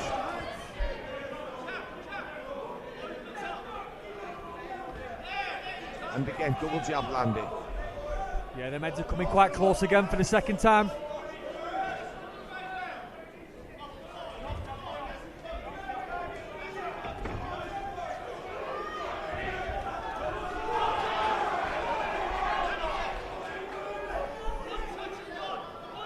Yeah, so Dom fought me at welterweight. He just moved up from. Eithan fought me at welterweight. He just moved up from super light, so he's now at super welterweight. So he's gone through two weights. So it's nice to see what he's going to have at this weight. Nice sharp punches there by James. He's having a better round than the last round. For me, that he won that round bigger than the first round. So I've got Donald's face messed up there. That's from the front hand of Eithan James landing, also with the backhand, nice and straight. As I say, as Donald was standing in, he seems to stretch out a little bit of the front foot, which drops him down, just in perfect position for James to land his shots on his face. 2 rounds up to James. Yeah, and looking at Eithan, to be honest to you, Lee, it looks like he's got a bit of pop behind his shots here tonight, you know. I think maybe moving up into this super welterweight, he's not had to drain himself to get down, and he's landed some big shots. I agree with you. I've not seen him before, James, but you know his record says he hasn't got any power. But tonight his punches look sharper. Referee Gray just pointing over to me. Someone's got a cut, and it was done by the head, or someone's got a cut on the eye. I'm not too sure. He just notioned over to me. Round 3. I think it might be Eithan under the right eye. Boom, boom, shake the room. Round it's only a small 3. one. What do you think Dom needs to do here, and how's the approach, you think? Ethan's boxing and moving, look, boxing and moving, good footwork for you guys watching at home, look, good movement. He's saying that about the boxers all night.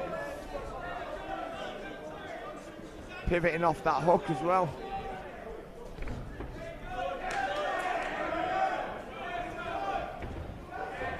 Backhand landing over the top there by Humber, left hand landing on the chin. On the bearded chin of Eithan James. Yeah, I think with the shot that went in the second round, but don't throw it. He just threw it from out of range. Maybe just kind of throw a few more big shots. If you watch James, he's just overreaching a little bit, and every time he overreaches, James snaps his head back. Yeah, this is exactly like there you see he reaches too far, then there's a big gap between the front foot and the back foot, which takes it down for the there again, perfect. You see it every time. This is exactly how Eithan fought Mealy. He never stopped moving. If you look at him, even if his feet stop, his upper body's non-stop tick-tock. He's now turned to the southpaw stance. You see when Dom comes in, his nose is getting bust up because he's walking onto those punches at just the perfect level for Eithan. Again there, see it?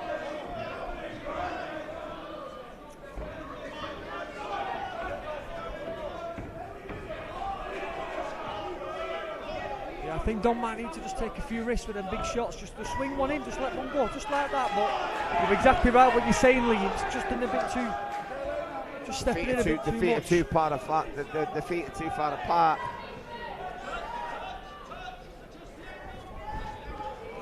Yeah, I think he's just judging it well. And it's the perfect count for James. He's just ready for it. So every time he steps in, boom, throws the right hand over the top, catches him. Don't know about that, James.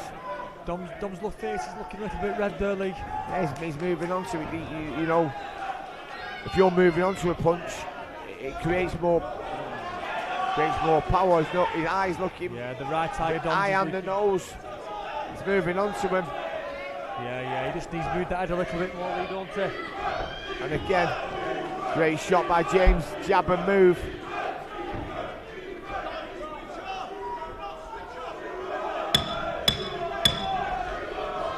We've come to the end of round 3. I don't know if Dom might need to just ride this storm out a little bit. Again, he's moving on to it. You know, he's showing a bit too much courage. His face is marked up there because he's actually walking on to Eithan James' shots. As I say, generates more power. 3 rounds up for James. Yeah, I think so, Lee.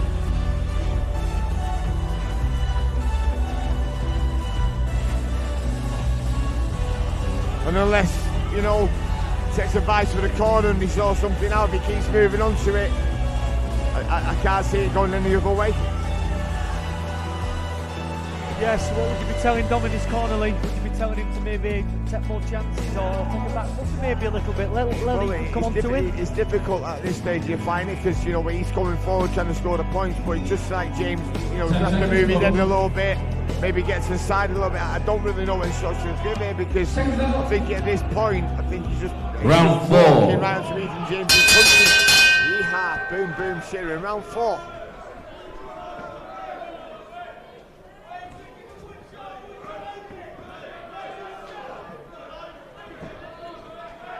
He's just putting his head right at the right level for James's straight shots. His face is very marked up now. Yeah, like you said, Lee, maybe just take his head off the line a little bit more, maybe step out, step back in. Maybe feigning a little bit rather than just stepping in. You know, taunting first, let James throw the shot first, rather than moving on to it.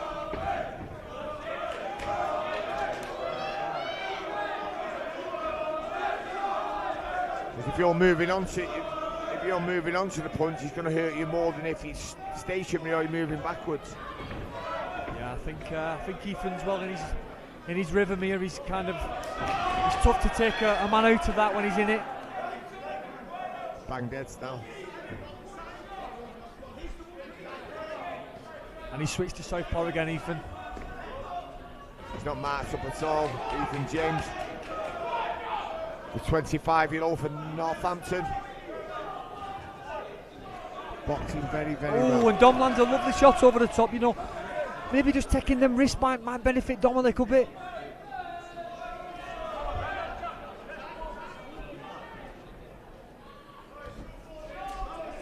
He's going to have to do something here, James. He's getting marked up and getting caught regularly. Landed with a jab of his own there.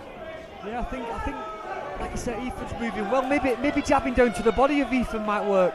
I've seen Dom land a decent jab to the body there. Oh, great uppercut landed there, James. Referee Steve Gray being pretty redundant.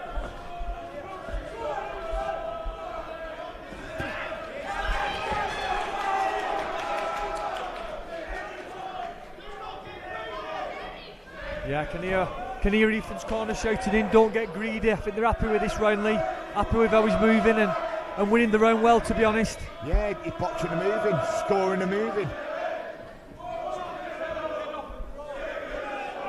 I think another cut above Dom's eyebrows come open there, Lee.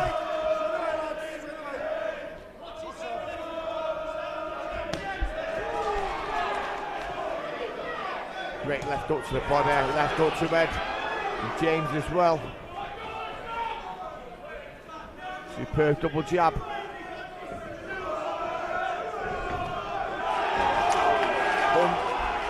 Lands the big left hook there. Yeah, and that might give a little bit of confidence now going into that 5th round.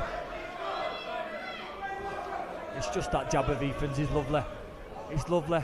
He doesn't waste it much, but it lands.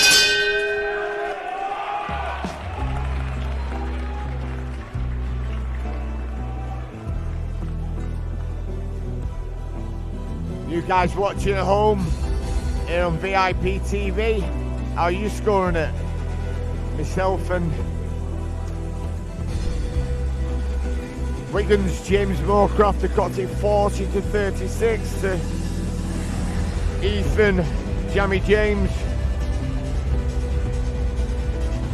against Dom, the Hurricane Hunt. We're looking over at the boxes there. Eithan James, unmarked, unfazed, was cool, calm and collected, taking the instruction from Mr. Conway. Pete Heighton's giving the instruction to Mark. Round 5. Dom Hunt, yeehaw, boom boom, shake room, round 5. Nice stiff straight jab, straight away from Eithan James. I'd just like to see Dom just maybe change it up a little bit, just do something a little bit different now, Lee. Like you say, if he ducks down and lands that backhand to the body, ducks under the jab of James's. Maybe something like get that guard nice and high, just look for a counter shot, Lee. He's getting outboxed there, James. Yeah.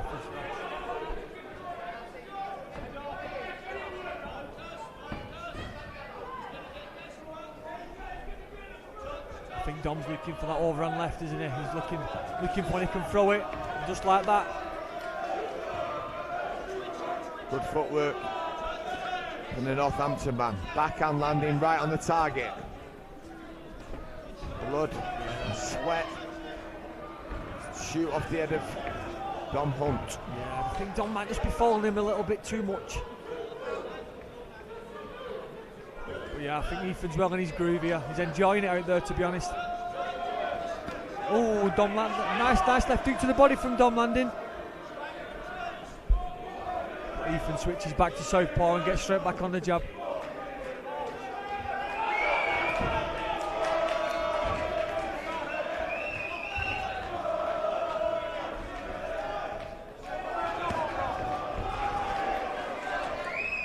That's what Hunt's got to do. He's got to get in and throw some big shots now. Yeah, you're right, Lee. You're right. You know, at the end of this round, we're halfway through this 10-rounder, and we, you know, this is another round of the same. Eithan James on his toes, boxing well, picking his shots, and not really getting it at all. I do feel like Dom's getting a little bit closer, Lee. He's getting a little bit closer there. I think, you know, I don't know whether Ethan's feeling it a little bit, but he's getting a little bit closer. And yeah, coming the backhand over the top then.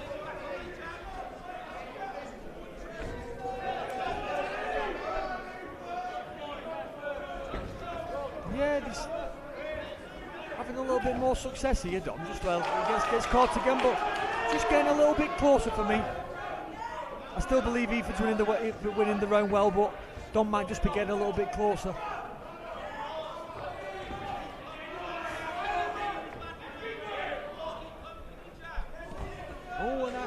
couple that went in from Dom as well. And he's looking again. Here we go, he's getting a bit closer.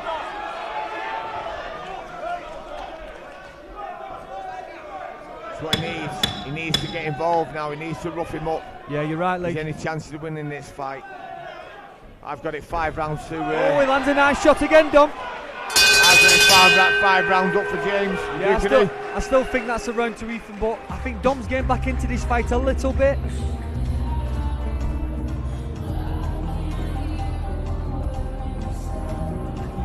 I agree with you slightly, James. I don't think he's done enough to take the round. You know, he had that round, the 5th round, probably his most successful round, but he's not done enough. Yeah. Scored enough shots to take the round. Definitely, Lee. Like you said, it's definitely Dom's best round there. Landed a few more shots, but definitely an Eithan James round, that one, Lee.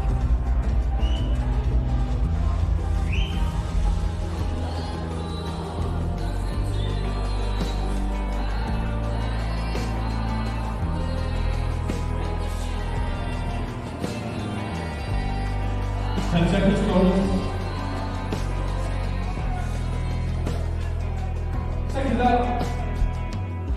Round 6.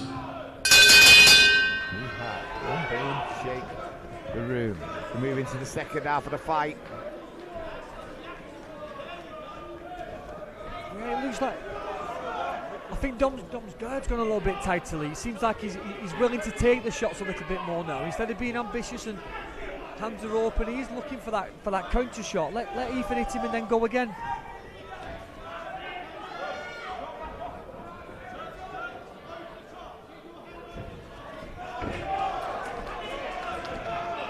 When he does that jab to the body, he doesn't go low enough. His head needs to be a lot lower. You know, as he drops to the body, he's in a perfect position for a right hand counter of James, especially when he's fighting in the orthodox stance. Yeah, and I see Dom is trying to take more risk.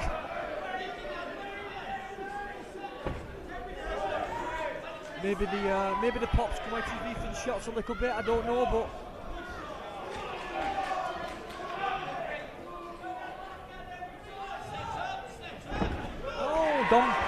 Dom's getting closer, he is. He gets caught with a few himself. Maybe just get back on that high guard.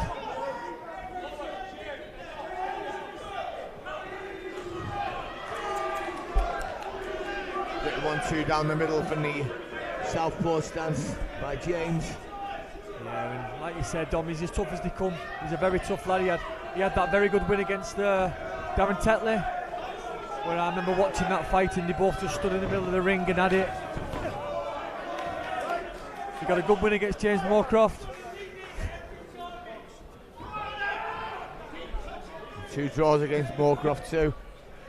Commentator then. I beg to differ. We'll move on. Yeah, swiftly we move on. Yeah, it's I feel like Ethan's very much in cruise control here, Lee. Yeah, he looks well. He's even having a laugh with someone in the crowd there. Very confident, well-schooled boxer.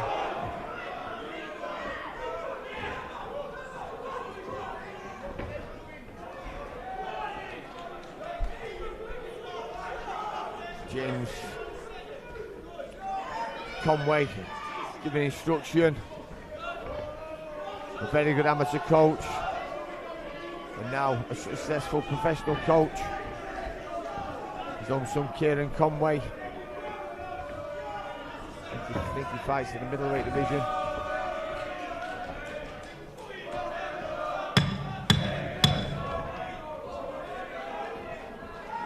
Have you scored this round, James? I've got to give this round to Eithan again, Lee. He's not put a foot wrong in that round, I don't think. I agree.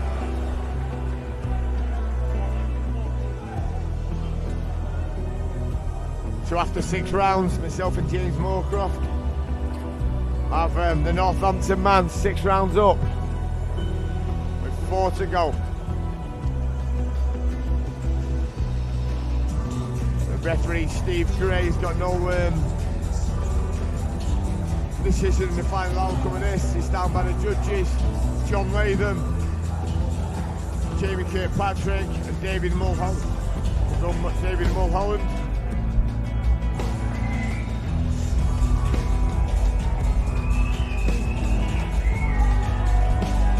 James is not ready to go.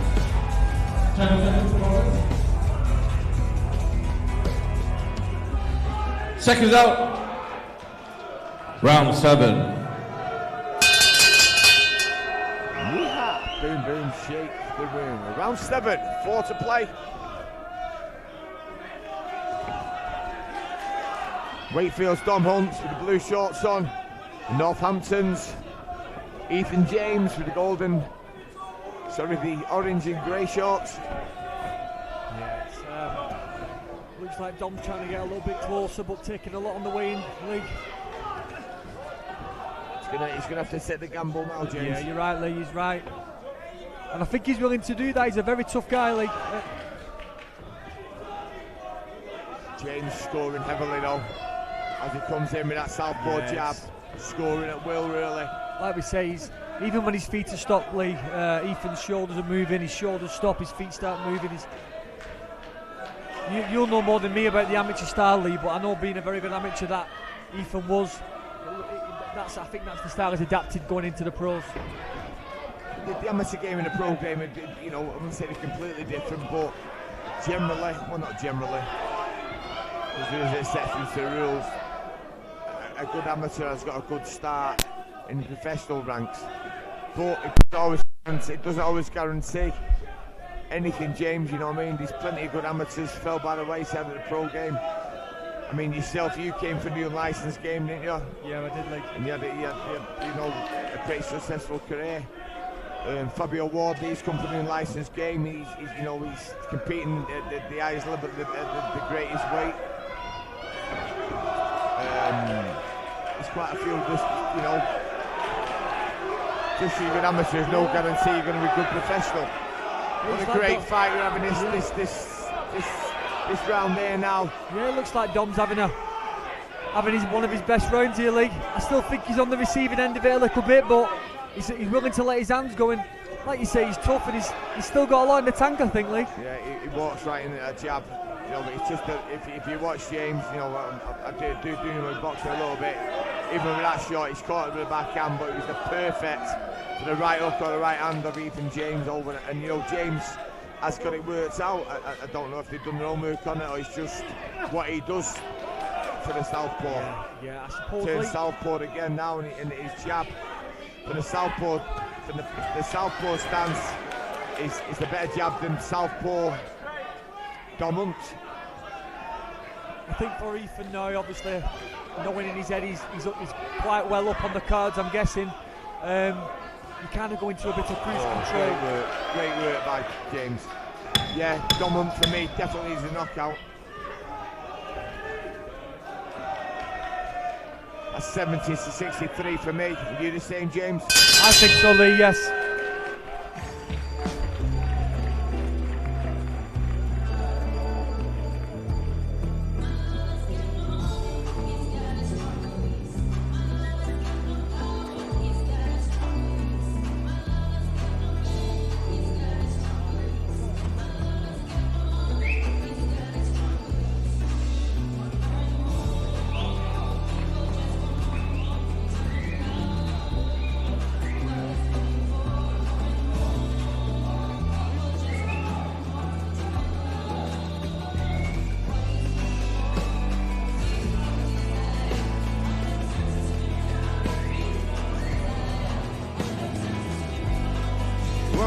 Myself and James.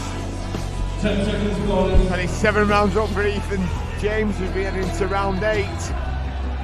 Seconds out. Round 8. Boom, boom, shake the room. Yeah, I think we're just going to see pretty much more of the same from Eithan James. What do you think, Lee? Well, why not? It's working. Yeah. It's working. He's boxing, you know. He's boxing well. If you look at, you know, Donald's face, he scored heavily there again, landing that double jab.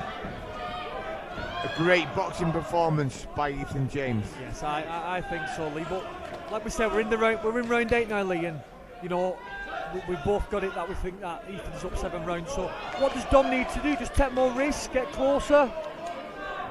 If he can do, he's got to take the risk and he's got to go look for the knockout. But you know, as he got the ability to get close enough to land that big shot to Eithan James, who's boxing him at will and boxing very, very well.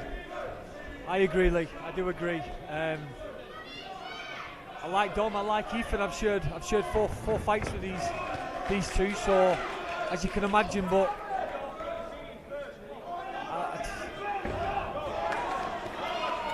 well, you know, the corner there shouting, that's what he needs to do. He needs to land big. He's running out of time now, though.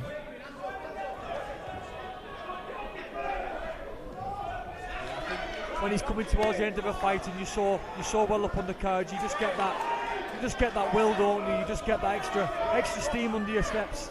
Not necessarily, James. There's plenty of people gassed him round 8, gassed him round 9, winning the championships round now. You know, but to me, it doesn't look like, you know, James looks comfortable. It doesn't look like he's fatiguing. Looks like the energy is good. Looks like the boxing well, boxing smartly as well. He's not taking any chances. I think Eithan just needs to, like you say, you just exactly said it right. Don't take no chances. When you're landing them shots, get out. Don't second phase it. Just be happy with your first shot. Like he's getting a bit close.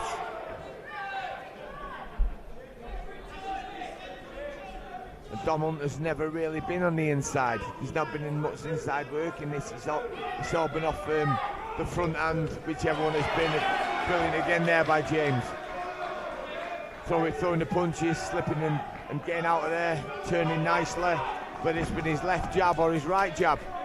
You know, he's boxed superbly from the orthodox stance off the southpaw stance.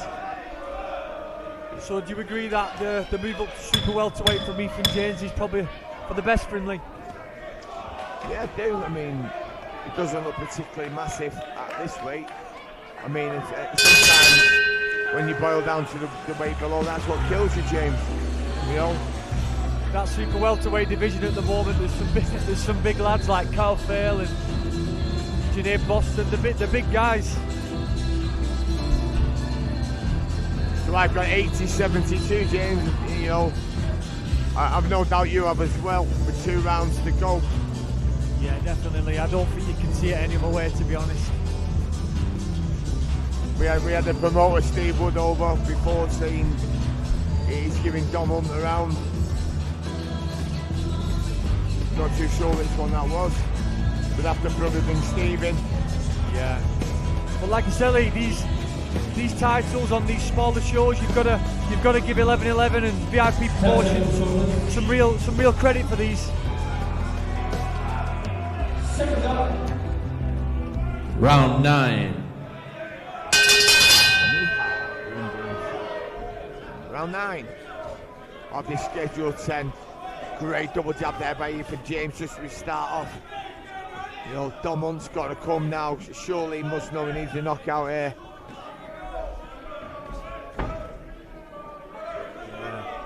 I think Eithan just needs to stay away here. Just do what he's doing.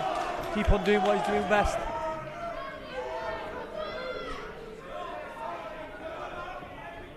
So we're in round 9. This welterweight title for the IBO Continental title here at Bolton Stadium. Northampton's Eithan James versus Wakefield's Dom Hunt. Referee Steve Gray been pretty much redundant. You guys at home have had the luck to listen to me, James. Wigan James chatting all night. Yeah, it's a bit easier for me tonight, Lee, being on the other side of the ring watching these two. I seen them both at the weigh-in yesterday, and you know, they're both laying it down on the line. Ethan's just got his game plan banged on tonight.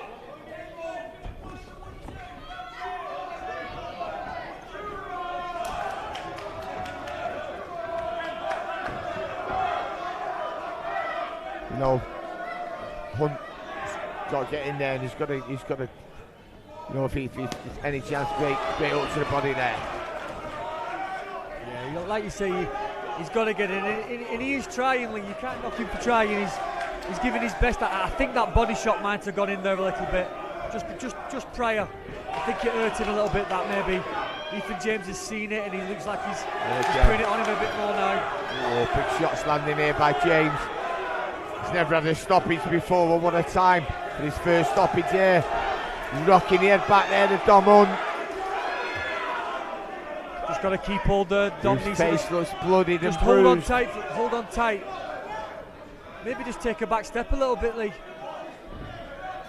Maybe take a back step and just let Eithan come onto him. Ethan's getting a bit more confident now. He might walk onto something.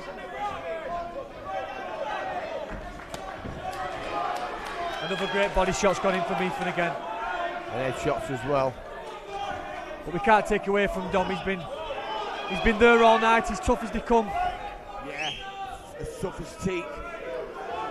34-year-old Dom Hunt of Wakefield. He's still in there, he's still trying. He's just got an answer for everything tonight. And this is what boxing's all about.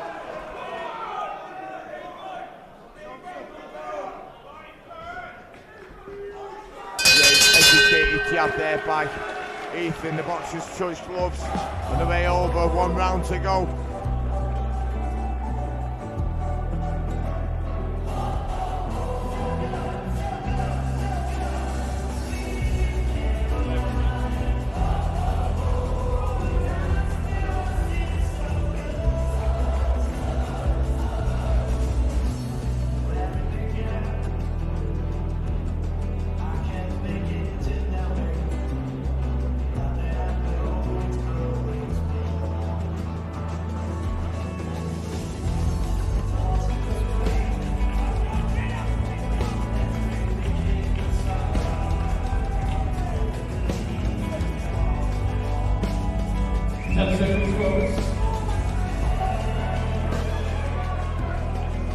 Seconds out for your 10th and final round.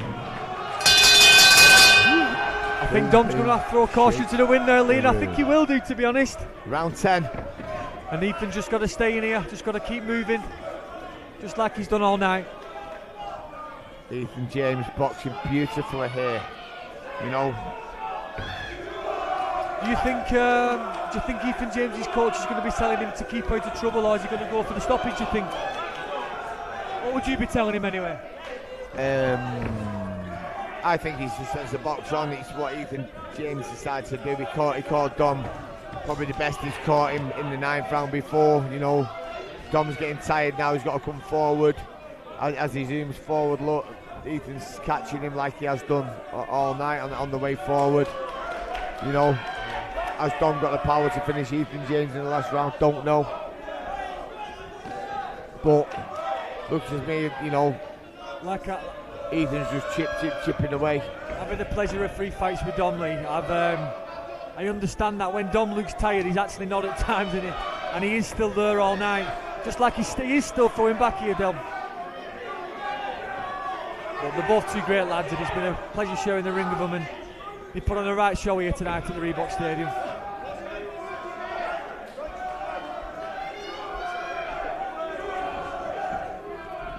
But for us, James is doing lovely right up to body there, and again, James now up on his toes. You know, barring a miracle, we have a new IBO Continental European Super Welterweight champion here, and he's from Northampton. Well, you know, if Eithan does take this fight, Lee, he might push him back onto the big shows, because when I fought him, he had a contract with Frank Warren, and he got beat to Owen Cooper, and then he had to go on the small shows to get himself back up there. But he's had 2 warm-up fights and come back to a big fight like this, so you can't knock him for it, Lee. He's only 25 years of age.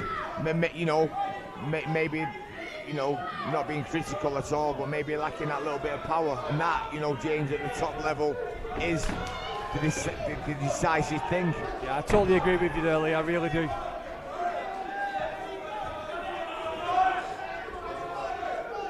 But I can't take anything away from Don.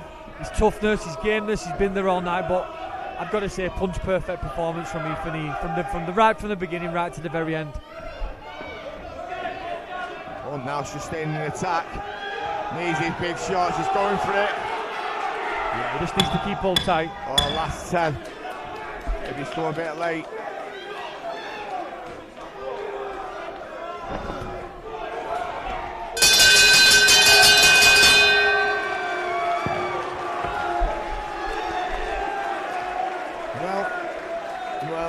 Well. James Conway comes over. Eithan James jumps on the ropes. Wonder what you guys are thinking at home. Me and James Moorcroft have got it 10 rounds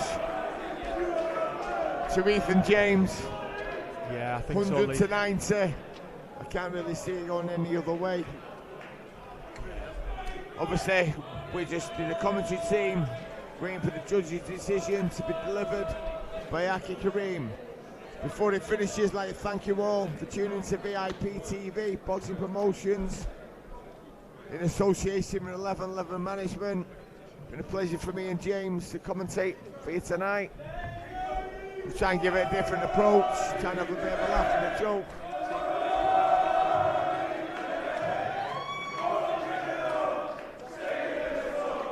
VIP in Sunderland on the 18th of April. Please tune in for that. Just waiting for his decision. I can't understand why it's taking so long.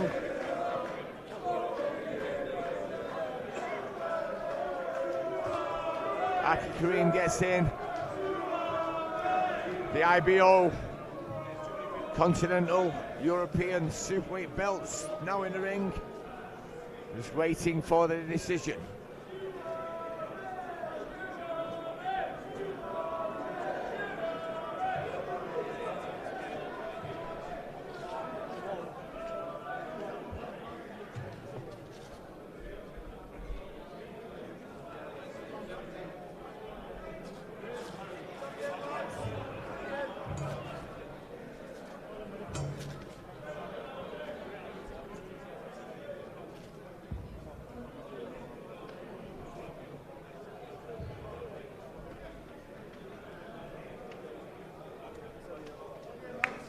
Ladies and gentlemen, I think you'll agree both of these boxers deserve a huge ovation.